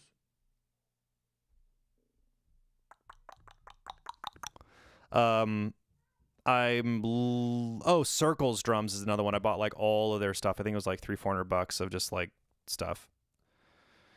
Do you have a lawyer that helps with copyright? No. The copyright is one of those things that people get super, super concerned about, and like literally no one's worried about this. Like, unless you have someone handling your song admin, you don't need to worry about it. The moment you make a song, it's already copywritten. You don't have to file copyright for it to be copywritten. If you're really that concerned about it, just look up Poor Man's Copyright if you're that concerned about it. But in my opinion, it's not something to be concerned about because I'm always writing my songs in Logic, which means I have a digital timestamp of when that was made, which is the exact thing that you'd be using for proof in the first place. So like I've had this conversation with many, many, many colleagues of mine who are like way more successful, and like literally everyone's like, it's not a big deal. Like, yeah. How do you handle copyright with covers? If you're using DistroKid, which I use, they handle all the licensing. They handle the mechanical. Yeah, ladder. Exactly. This is true. Like people get very concerned about copyright. It's not a big deal. It's literally not a big deal. And just something to consider. If someone steals your song, but your song has like 1,000 streams, are you actually going to sue them? Just think about it. Are you actually going to sue them? No, you're not going to sue them because you're not going to get any money from it. And besides that, you have to then pay for legal fees. Like, no, it's not a big deal. And the moment your song is successful enough that it would be a big deal, guess what? You have all the proof in the world for the fact that you own the copyright for it. So like, it's not relevant. It's not a big deal. And beyond that, you register your songs through your PRO, through ASCAP or BMI or SOCAN if you're in Canada or wherever you're at, yeah. So it's just don't worry about it. Like, look, if someone steals your song and then they actually like make it a hit song, great, file the lawsuit, walk away with millions. But like, that's not going to happen. No offense. That's not going to happen. Where do you find that basic bass from I Can Be the Villain? I think you're going to like this. It's not a bass. It's not a bass. All right, I'm going to tell you what it is. It is a string library called Analog Strings from Output. It was this very distorted, aggressive sounding string library. And then I distorted it like crazy. I bounced it down to audio. I used a slow down fade at the end. So it goes like that. And then I used an automated tremolo. And that's how you get that sound. It's not a synth. It's not a bass. It's actually strings. Get creative, folks. What were the last sample libraries you bought? A, blew your mind, or threw in the trash after 5 minutes? Oh, I will tell you the ones that I threw in the trash. Hold on, I need to remember what it was called. I'll have to think about hold on a second. I'm gonna unshare my screen for a second because I don't want you guys seeing everything I have on here. Hold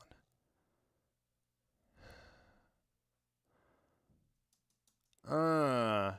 I cannot remember now. Oh, I can't remember what it was called. It was like orchestral libraries, but everything was like pre-recorded patterns, and I hated it. I absolutely hated it. I hate pre-recorded pattern libraries. They piss me off. Because the moment you're like, I want it to be a major chord or a minor chord, and whatever it's looped as, you can't change it, and I so hate it. I hate libraries that are like that. Like, I'll be honest with you, like emotive strings. I love native instruments. I think emotive strings sucks. When am I ever going to use that? And it's like, these are things that like literally anyone else that owns that can use it. And that's the stuff I don't like. I don't like loops like that. Same thing with action strings. I think action strings, like why do you need action strings when you can literally program the exact same freaking thing and just make it your own? I don't get it. My opinion. You can disagree. That's fine. You can totally disagree. That's okay if you disagree. This is my opinion. But I will not use libraries that have like the pre-recorded patterns that you just like push a note and it like plays a pattern. I don't do that. I'm not about that life. As far as like what libraries blew my mind, I've gotten some 8DO stuff recently. I bought a bunch of 8DO stuff. Anthology Strings is really good. They've got some killer legato patches. Really good. A little tricky to play, but they sound insane. The others, let's see, Evolution, Devastator Evolution. It was another, like, I bought some more Keep Forest stuff. The Keep Forest stuff, every single time I buy one of their libraries, I'm like, why haven't I bought every single thing these guys make? Because every single thing is so good. Have I tried the UVI Piano D library? I have no idea what that is, so no. You need a good piano library. It depends on what kind of... Look, pianos, it's nuanced. Like, what kind of sound do you want? Like, what kind of music are you making? You know what I mean? Like, do you want like soft felt stuff? Like, get the Spitfire Labs. It's free. The Spitfire Labs like soft piano's killer. I love Noir, the Grandeur, the Giant, Maverick. The Gentleman's good. Those are all the native instruments ones. But like honestly, guys, like Hammers and Waves. If you just want like one library, like one bundle of keyboard instruments, that's like gonna just get you a crap load of stuff. Hammers and Waves, in my opinion, not cheap. It's like $300-400, but Hammers and Waves.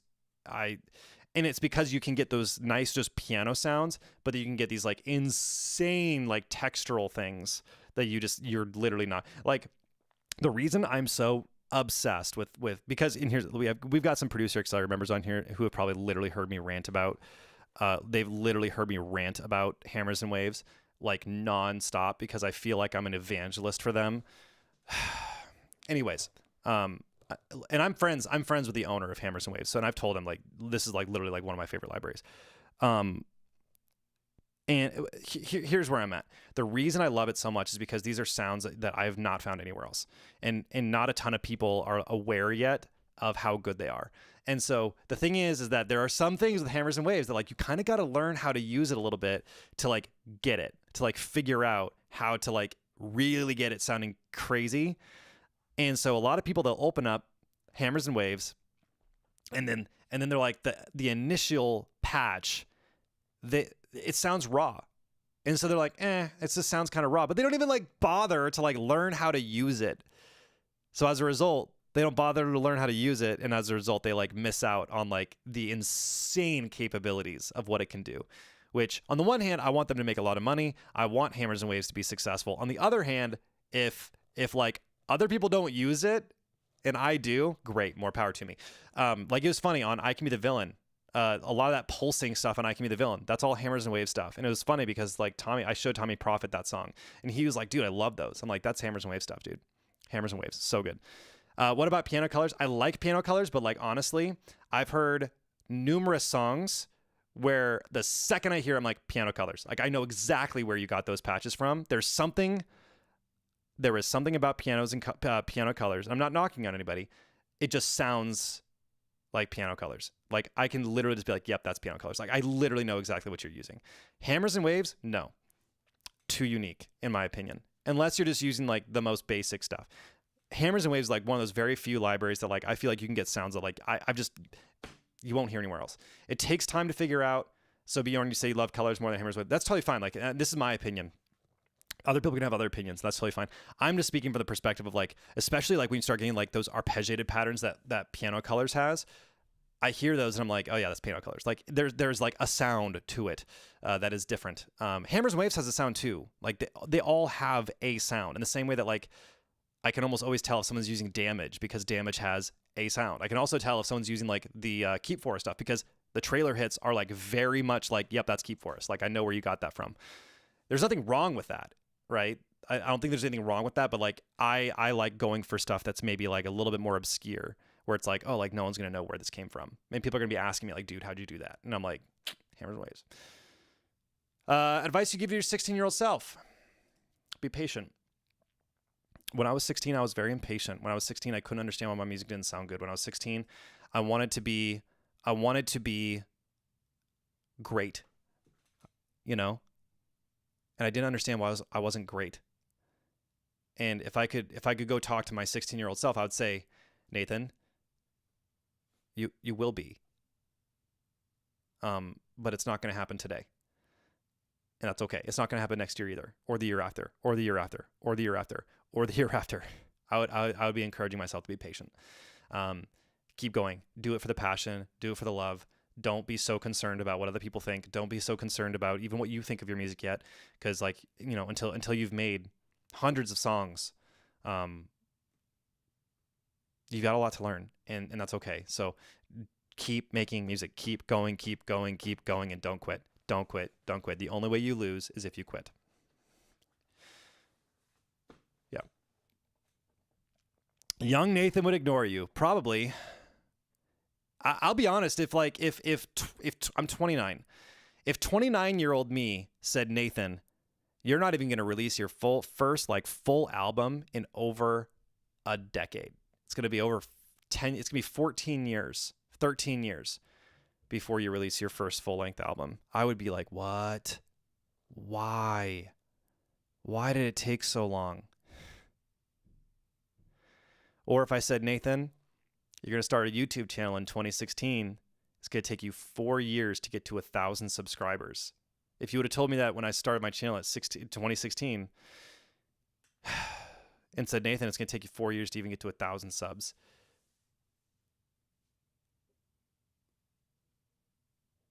I'd be like, that sucks. But then if I would say, yeah, but then 2 years after that, you're going to have like close to 200,000 subscribers. Then I'd be like, wait, what? What do you mean? What happened? You just say like, Nathan, you're going to have 1,000 subscribers. And then in a matter of like 8 months, you're going to have 30,000. And then when you're going to go from 30,000 to 50,000 in a month, because that happened. I went from 30 to 55,000 subscribers in a month between December 31st and January 31st between 2021 and 2022. Or 2020 and 2021.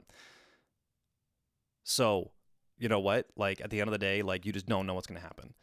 Buffalo, young Nathan was fairly teachable. You would know. That's true.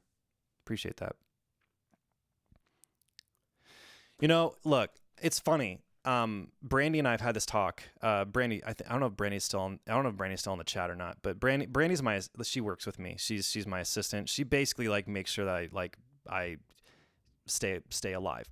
I feel like with like the producer accelerator and like my, there's a lot of stuff. She literally just like helps me like make sure that things like work. So Brandy, thank you. Brandy and I talk about this, and like, I told her what I'll tell you, and that's like, I like regret that I didn't do this sooner, because I've like, and I told her like, this is like a 20-year in the making thing for me, because like I've known all along, Brandy. It's so funny. This is like almost that's actually really funny. Brandy, I've gotten better at that. I just want you to know, you haven't had to remind me to eat in a long time. Oh man. So basically like I think I've known deep down I'm not just like the producer who wants to just like work with artists and then like do their thing. I want to do my thing. I'm a writer. I'm a composer. And I just want to work with amazing people that work on songs with me and believe in that vision and believe in what I'm doing. And it took me a very, very, very, very, very long time to finally do it. And like Tommy Prophet is like one of the reasons that I'm doing this. I've been listening to his stuff for a while, and there are people that have said things to me like, you're just like you're like a wannabe Tommy Prophet. But I've been making cinematic music since I was like 15. Like like basically 15 years I've been making cinematic music. And so when I discovered Tommy Prophet, my experience was, and my reaction to it was, finally someone who's doing this really good, like a really good job, someone who's actually doing a super dope job with this. And I was so happy to find that there is a lane for this. There is someone doing it. And then I found Unsecret, and then I started finding other people that are like two-way, other artists that are like basically composer producers that like bring vocalists in. And that like paved the lane for me to be like, this is actually something I can do. And even after I found them, and even after I saw that, I was still like hesitant. I still, I was like, like maybe I don't really want to do that. I was like finding every reason not to do it. And I had a conversation with Tommy a while back where I was telling him this, and he was like, dude, just like do it, and like for some reason, like that's all I needed was just like almost like for someone like him to be like, dude, like, what you want to do, like go do it. Stop worrying about anything else. So yeah, it's taken me a while. What about Hans Zimmer? Yeah, I mean, Hans Zimmer's great. I love Hans Zimmer, but like he's not doing what I'm doing. Hans Zimmer is like an instrumental composer. I'm working with vocalists. Like everything I do has vocals on it. So it is different. And he's like scoring movies. Like I'm more of like, I want to be scoring like conceptual stuff. Tommy Prophet's literally like one of my favorites of all time. I think Tommy Prophet's amazing. So yeah. What are some of the biggest artists you work with? It's all independent. Like I'm not working with big artists. I don't work with labels at all, nor would I ever want to. That whole thing is that's a can of worms to open. We're not going to get into that. What did your family think about your goals at 16?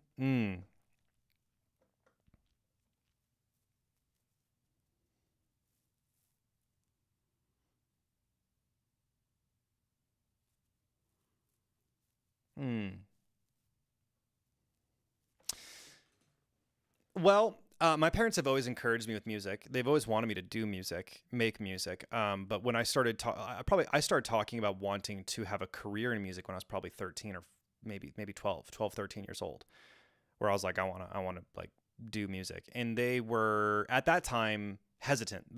I think they were nervous. They were afraid that if I go down that path that, it'd be like a sell your soul type thing. And so I think they wanted me to take like most parents, like they want their kids to be safe. And I think that they would have preferred that I like became a doctor, at that time at least. But I actually kind of like remember a moment of mine when I was in high school showing my mom a song I wrote, and she got really emotional, and she was like, this is like what you're meant to do, you know? And so I think it's been a process of, you know, like proving it. You know, in 2016 when I started this YouTube channel, like frankly, no one believed in me. Like no one believed it would work. And that's kind of hard to say. Like you don't ever want to say that. And it's not that my parents didn't believe in me. That's not what I'm saying. I just think that there's, you know, like when something's like this, like in 2016, think about where YouTube was. Who was doing YouTube? Like that. That's like, imagine like you're just like, Mom, Dad, I'm going to be a professional video gamer. You know what I mean? And so like, it's not that they didn't like they supported me. They're like, hey, like go hard at whatever you go hard at, right? But I think everyone thought I was crazy. You know, not like again, not like the parents or whatever, but like I'm like casting a big vision. I was casting a big vision way back then. I was a dreamer way back then, 6 years ago, 7 years ago, however long ago that was, and I just didn't quit. You know what I mean? Like I came back and like kept going and kept trying and like kept believing it would work. And, so yeah, I mean, at the end of the day, like you just need to realize that especially like the creative world it's a world most people don't understand. And it is lonely, you know?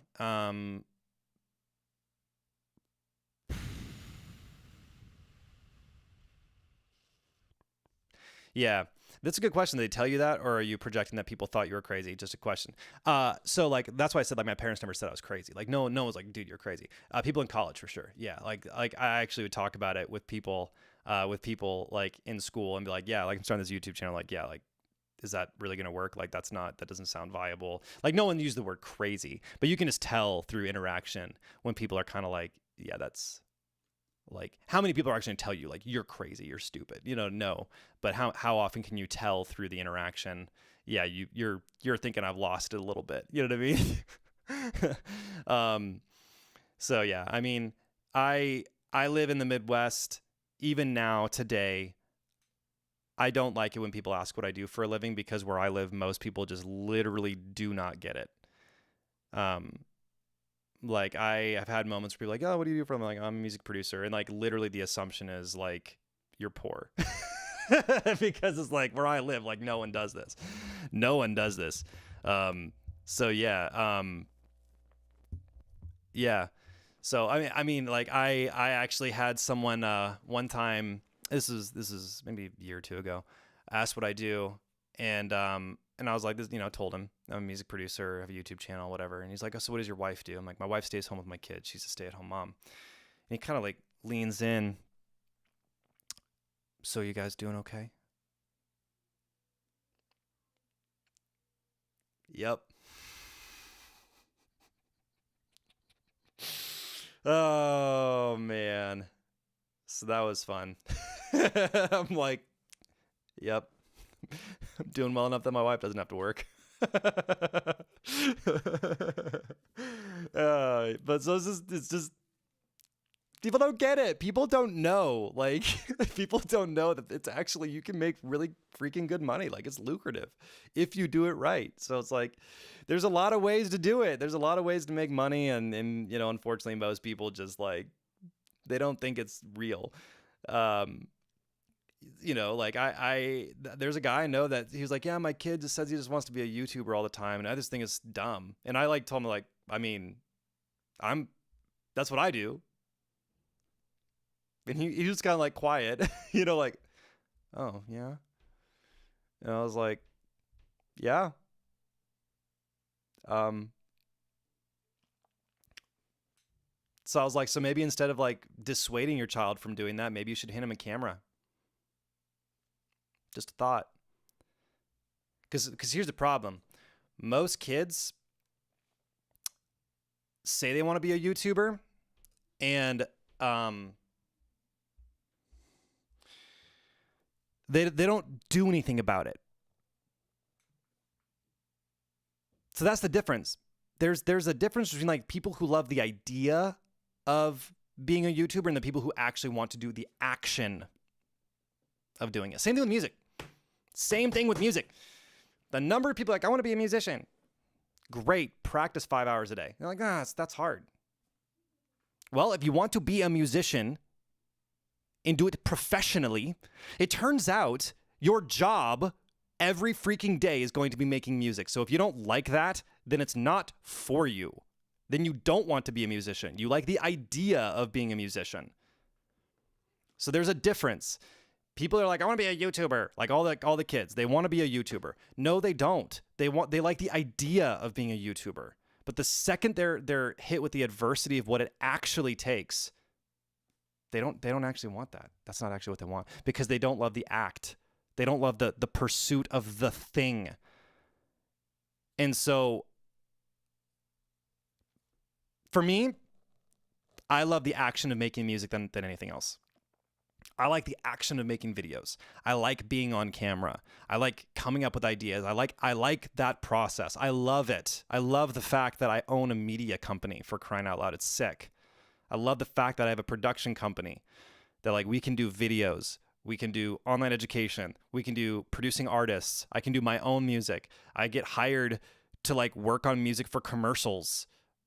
I get to work with brands. That's dope. I love that.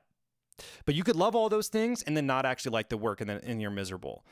So, yeah. So this question, you can make a living on YouTube with 200. Yes. I was making a full-time income back when I had 50,000 subscribers. Like, you know, like here's the thing. If you think like a business, then you'll make it work. You'll figure out how to make the money. But the problem is most people don't see this as a business. They just look at it as like a hobby. I know people who are making a full-time income with 10,000 subscribers.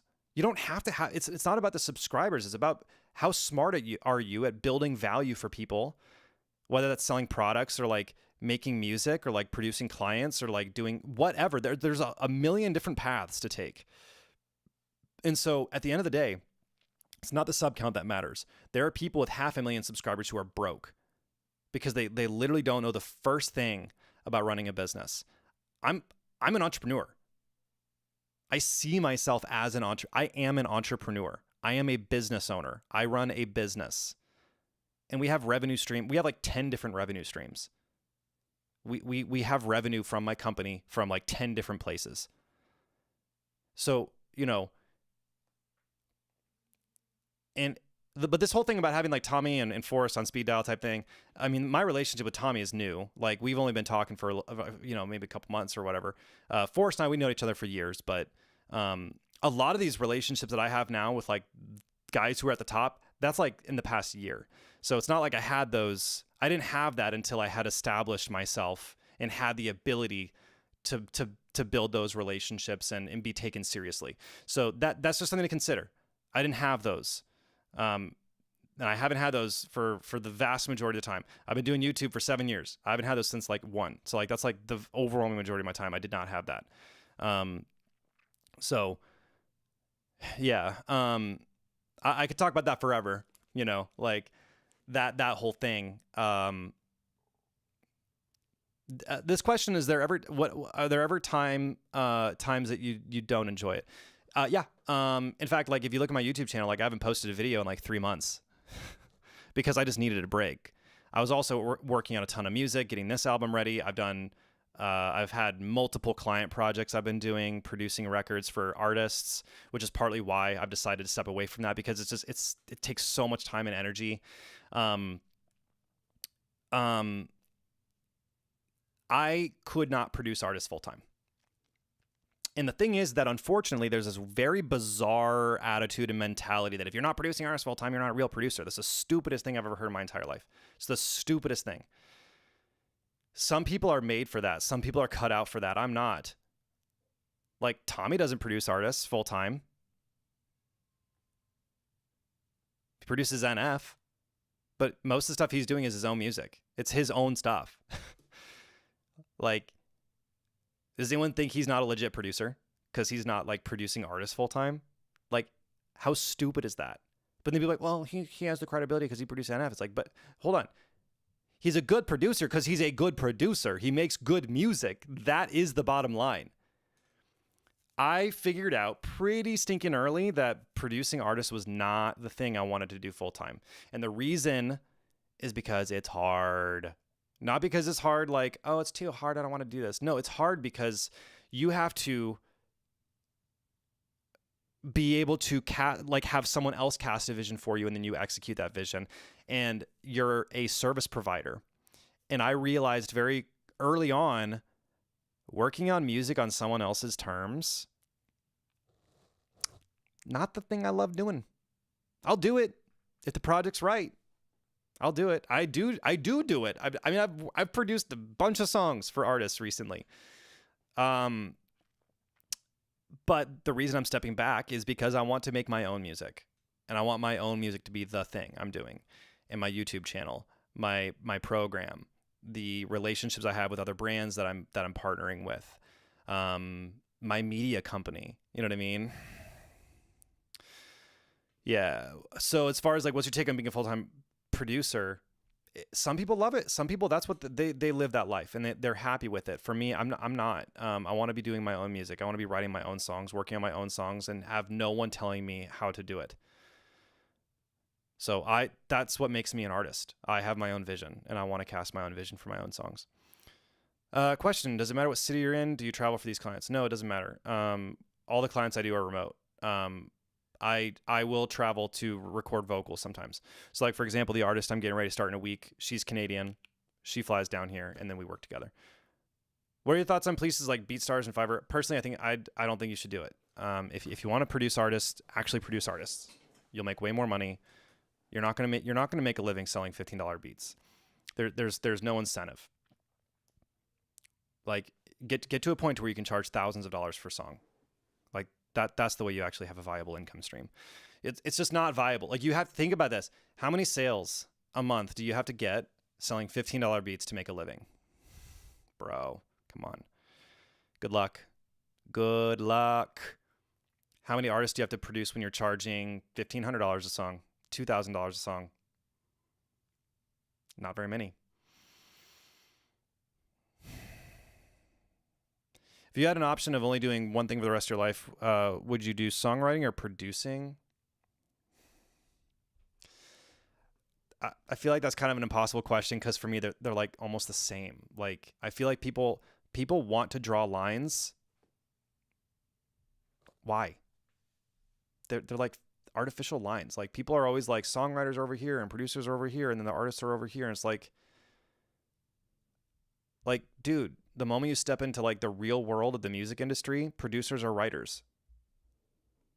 So, you know what I mean? Like all the producers I know are writers. Like, how many producers are there that are really doing it that are also not writers? Like, go look at your favorite albums, your favorite records. Look at the credits. Look at who the producer is. And a lot of the times, guess what? That producer is also a writer on those records. Why? Because they happen at the same time. Yeah. This whole idea of like, you got to start somewhere. I don't disagree.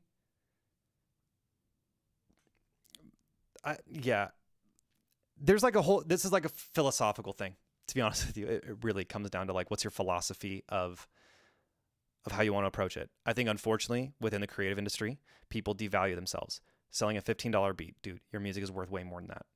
My music is worth way more than $15. I don't work on songs for artists unless it's like, it's expensive. It's not cheap. Because I also want to be valued. If someone comes in like, hey, I have $500 to make this song, I'm like, dude, that's not valuing me. You kidding me? And the funny thing is, a $500 client is almost always harder to work with than a $2,000 client.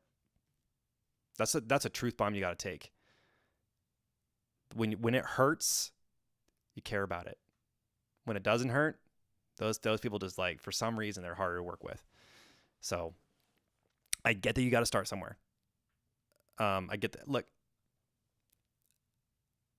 if you want to learn how to do the client thing, that's just not. I'm gonna be honest with you. Like, I personally am not interested in that conversation. It's not that I don't want to help. go check out Dan Grimmett. Like he's like the GOAT of this.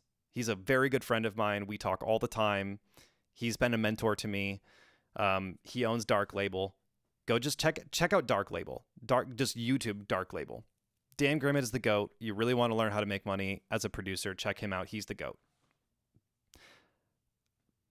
The artist thing is not the thing I want to do. That's not the thing I get most excited about. I do it, and I'm excited about the songs I work on. But I would rather be sent a brief to write for television for a commercial. I would rather write my own stuff. I would rather be like aiming towards licensing television. I want to be working on my own original stuff. And what Bear Track Recording said, Jeremiah, is true. Like, dude, you make your own stuff and then people are like, dang, like you build a reputation. So like for me, like people check out my YouTube and they see like my production streams and like they see me producing cinematic stuff. And then guess what happens? I start getting people that want me to make that for them. And so like you build a reputation. And look, the thing with like BeatStars and some of these other like beat making things, like selling beats and licensing beats and leasing beats, all that stuff. Like, this is my take. This is an opinion. You can disagree. And I know some people might get like super triggered by this. Are you ready? You might want to be sitting down. You might want to be sitting down if you're a beat maker. Oh boy. Am I about to just like piss a ton of people off? Beat making is making a happy meal. What I'm doing and what guys like me are doing is we want to make a 5-course meal with $1,000 glass of wine or $100 glass of wine. There is a philosophical difference between the two. Beat makers are the ones making videos like, I made 10 beats in 10 minutes. That's a happy meal. So what do you want to do? Do you want to just make a crap load of happy meals, or do you want to make art? That's my opinion. My opinion. You can 1000% disagree with me. That's totally fine. I want to make art, and I want to make music that is exquisite and detailed and nuanced, and that doesn't happen in 5.2 seconds on a TikTok video. Like this album represents hundreds of hours of work.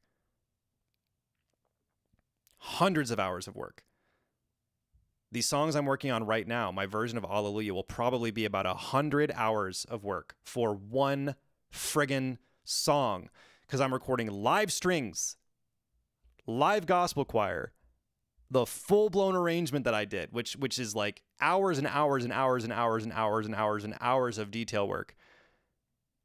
It's like when you see those people on TikTok who can make those drawings that literally look as if it's a real photograph, versus like the people who are making those cheap, cheesy little images at like the cheap images at like the theme park, and they whip it up in 5 seconds. There's a difference. If you like doing that, do that. I'm not saying don't make beats. I'm not saying don't do that. I'm just saying, what do you want to do? And you have to commit to it. Are you making happy meals, or are you making an exquisite dish? I want to make an exquisite dish. I want people to listen to my music and be like, holy freaking crap, I don't even know how you did that. I don't want someone just saying like, that beat hard, dude. You know, like, it's like, dude, it's like an 808 hi-hat, snare, and a loop you dropped in. Like, my tracks have like 100 to 150 tracks, you know? And I'm not saying that like I'm better. I'm just saying like I just put more time. Like, I just work more. I just put a crap load of time and effort and energy into this. So this whole idea of like, not all of us have a platform connections like you. Dude, what on earth does that have to do with anything? I made all of these songs by myself and with the artist, and none of these artists are famous. Sailor Wilterding, no one knows who she is. Anna Claridge has never released music before. These are personal friends of mine. Like, that's the thing that's crazy, is people like, but you have 200,000 subscribers. I made this record with me, 2 other artists, who no one knows. No one knows these people. Go look at Sailor Wilterding. She has, oh, it looks like the wrong name popped up, so we'll have to fix that. But I'm going to look up Sailor Wilterding. Ready? See how many streams she has. 46 monthly listeners. 46 monthly listeners on Spotify. Right, but I'm working with famous people. I'm not working with famous people. I'm not. Like, these tracks that I'm making now, the music that I'm making, it has nothing to do with like the money or the relationships, the networking, the connections, or any of this stuff. Like, everyone has time. We're all given 24 hours every day. Now, you might need to pay your bills. You might need to pay your bills to go get a job. I don't know why people think that's so bad. Go get a job, pay your bills with that job, and then come home and work on your music. That's what I did. Like, what was I doing to make money before my YouTube channel? I agree, because I worked my freaking butt on the YouTube channel because I knew that was a means. Like, this doesn't just happen. Like, this is literally what I'm saying. It doesn't just happen. You actually have to build something. And you're not going to just have everything handed to you. I did not have anything handed to me. I told you a little bit ago, it took me 4 years to get to 1,000 subscribers. I was getting work because when I was in school, I was hustling my freaking butt off, getting work writing music for show choirs for high schools. Because like I did show choir when I was in high school, and then I studied music composition in college. I'm an arranger. I can notate, I can build arrangements, and I got work writing for these high schools because I was hustling and building those relationships and actually talking to real human beings doing it. I got hired to write and orchestrate and arrange a full-blown musical theater project because of a real relationship that I had. There are all of these things that you can do that don't require a YouTube channel. Like, and again, this is why I'm saying, like, I am not really particularly interested in this conversation of like, how do you make a living? Because like, that's not what I'm that excited. Like, I'm way more excited about this, like making music, than like talking about the money part of making music. Like, there are people who want to talk about that. I just don't, I just don't. Can I conduct? Yes, I can conduct. I have conducted before, yes. Like, if you were to put me in a situation with an orchestra, I would be able to conduct the orchestra because I went to school for this. Like, people just don't understand. Like, it took, like, it kind of sucks when people are like, well, you just have your YouTube channel, so like whatever. It's like, dude, I've been playing music since I was six. I've had the dream of doing this since I was 12. When I was in high school, I got to school at 6:30 in the morning every single day. Every single day. Because I either had jazz band practice part of the week, and the days that I didn't have jazz practice, I was getting there early anyway, so I could practice music on the stage because they had a $100,000 grand piano, and it gave me an opportunity to write songs on that piano. And then I had a couple open periods every day in high school. And when I had those open periods, guess what I was doing? I was at that theater with my laptop producing music. And then guess what? If school would end, I would go home, and guess what I would do? I'd be producing music for 2 hours every night.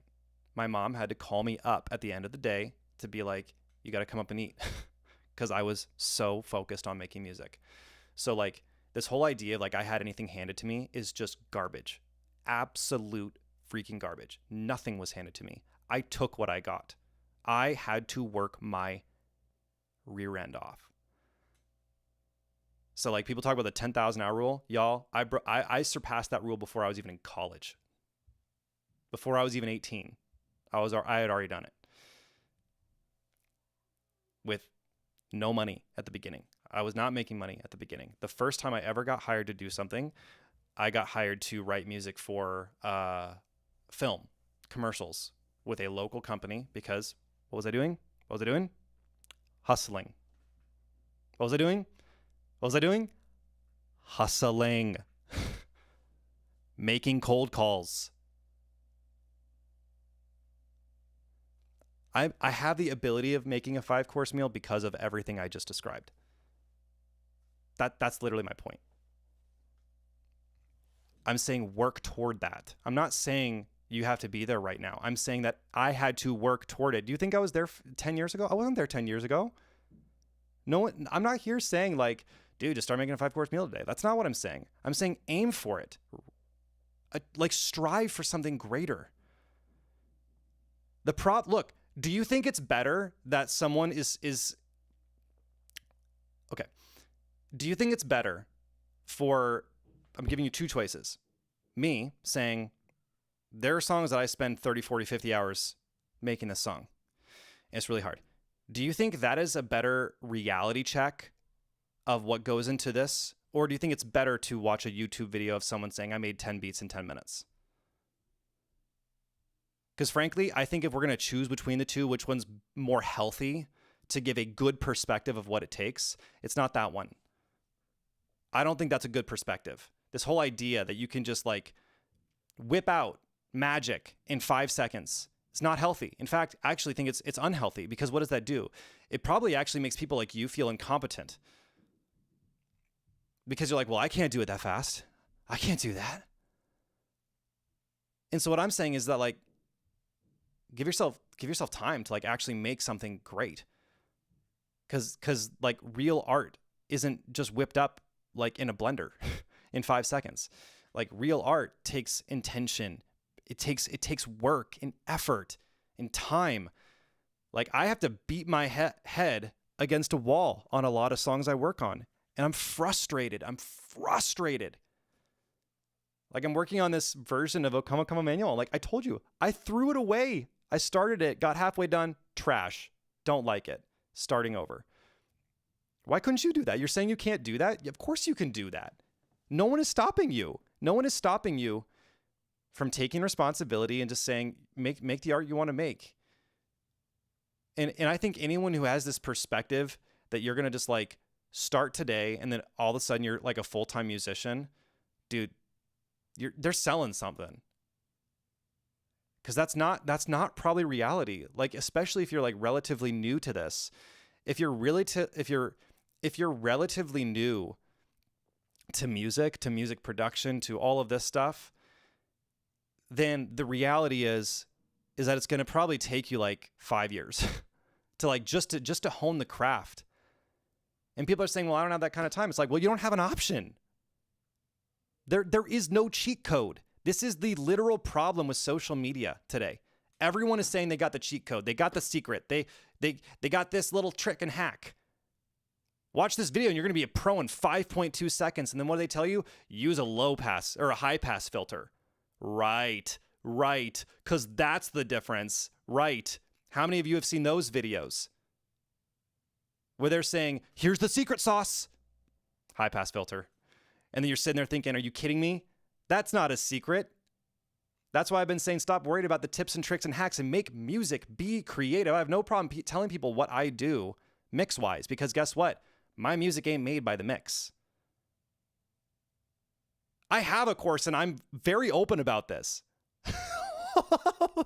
Like, I have no problem with people selling courses. The problem I have is when they get you to buy the course under the premise that you're going to become a professional in 5.2 seconds.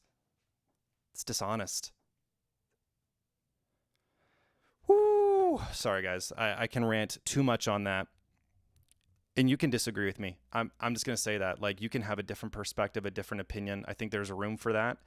There are outliers too.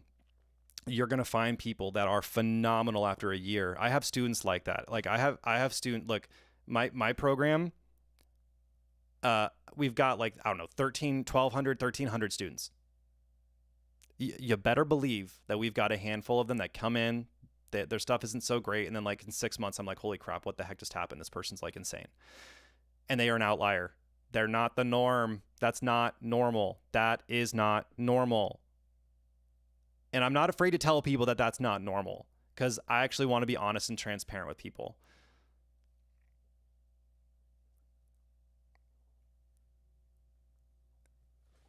I haven't even really looked at the comments. Yeah, David, I think that learning theory is a great thing. Like I think that there's a difference between like saying you want to learn some theory and then a difference between like saying that theory is like the end all be all. Like I don't think a theory is the end all be all. Um so yeah, look, look,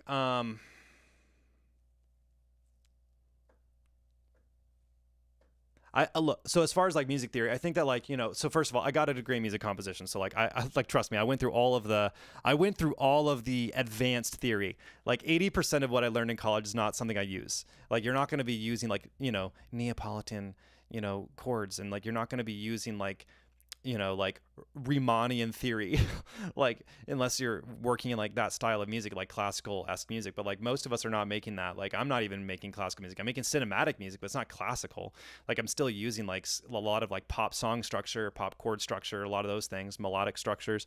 But like having an understanding of like how chords work, how to manipulate chords, understanding like coarse voice leading, all of that stuff.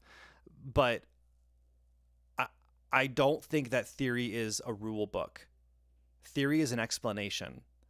So I think that like making sure that even if you want to learn theory, which I encourage, I think people should learn theory. I just think that people should approach theory as an explanation, not as the rules. Like I recently had someone comment on my YouTube channel, trying to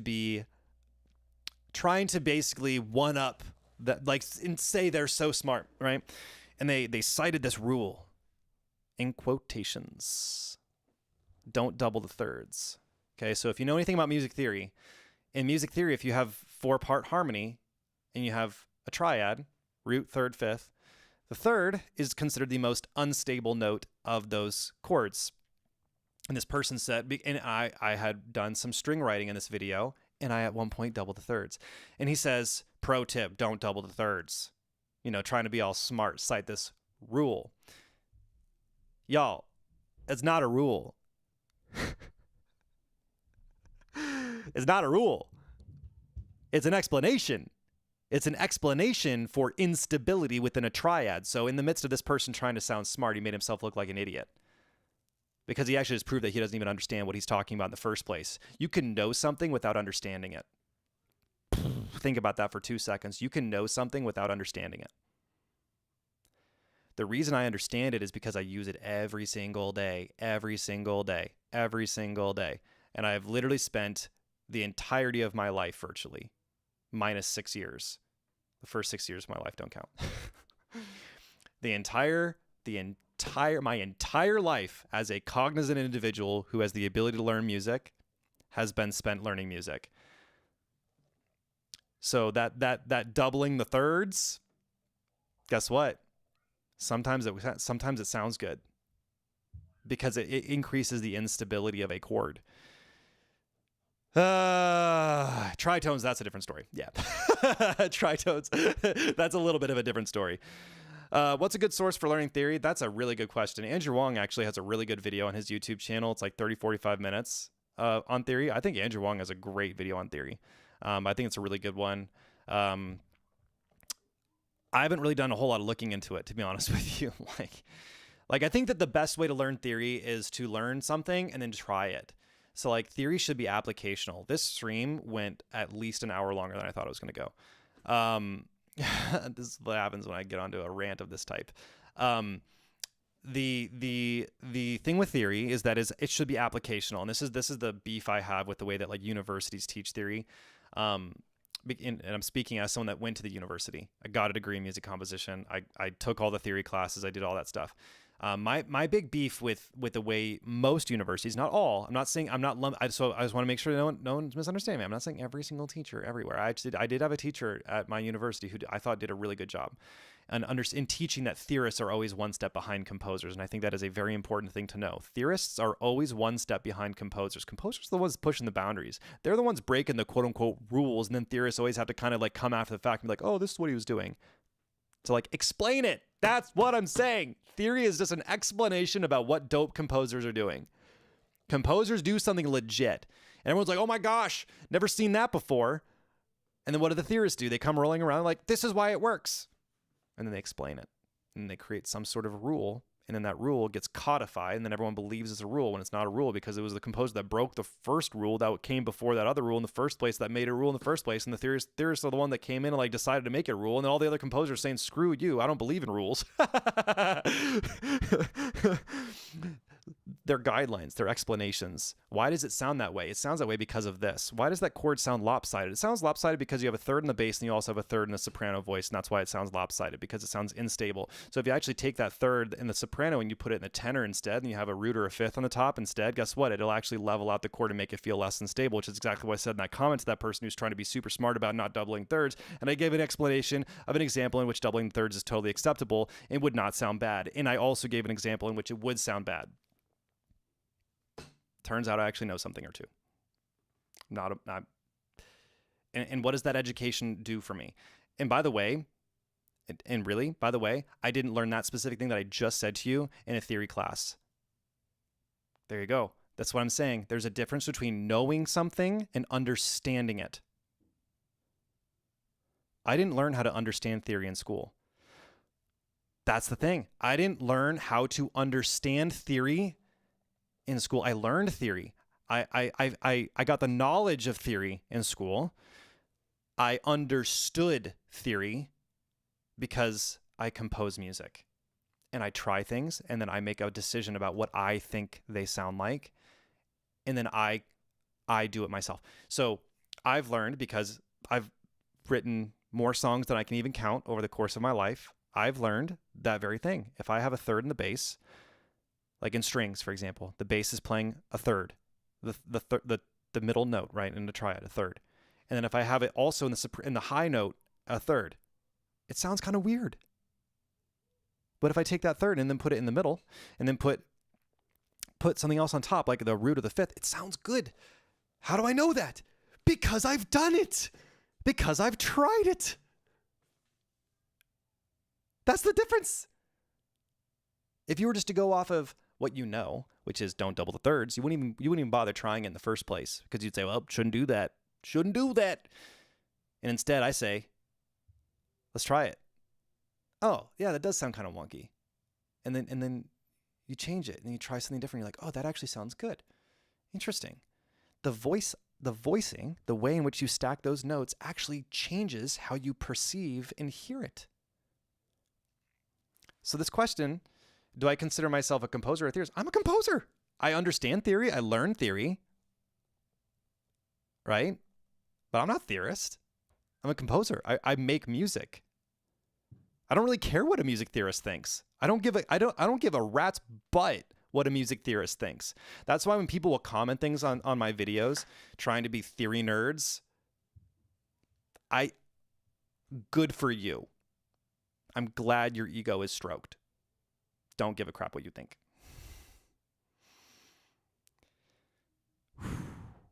Dang.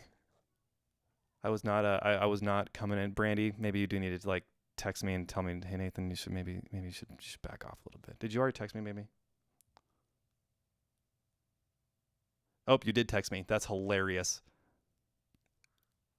Thanks, Terry. Thanks, Brandy. She's telling me to, yep.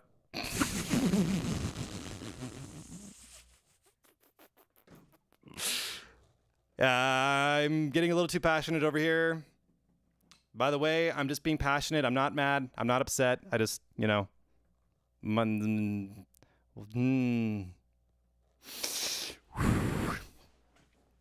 even know how long ago you sent that to me. Well, oh man. Cool. Well, it's been fun. I did not expect this to go this way. Any questions? Yep.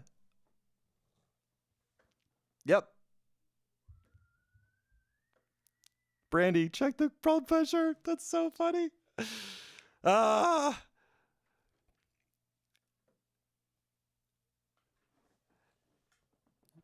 Yep. Look, all I'll say, theory is great. I think you should learn theory. But second thing, always question theory. Question it. Don't just accept some rules. Take the rules, learn the rules, and then actually understand the rules. All right, cool. 30 seconds. Last comments, questions, concerns. And then, and then it's like, so man, why isn't Nathan posting any YouTube videos anymore? Oh man, that's so funny. Well, I'm glad people are enjoying the rant. So, gain stage your theory. Don't go there, man. Let's not do this. Don't do it. Don't do it. Yep. Brandy's probably over there like laughing her head off right now. That's so funny. Okay. Dope. Well, we're going to end the stream now. And the people watching the replay can be like, wow, I thought this was going to be just like a release party. This turned into like a rant session. Whew. Okay. Okay. Happy Friday, everyone. I'm going to go now.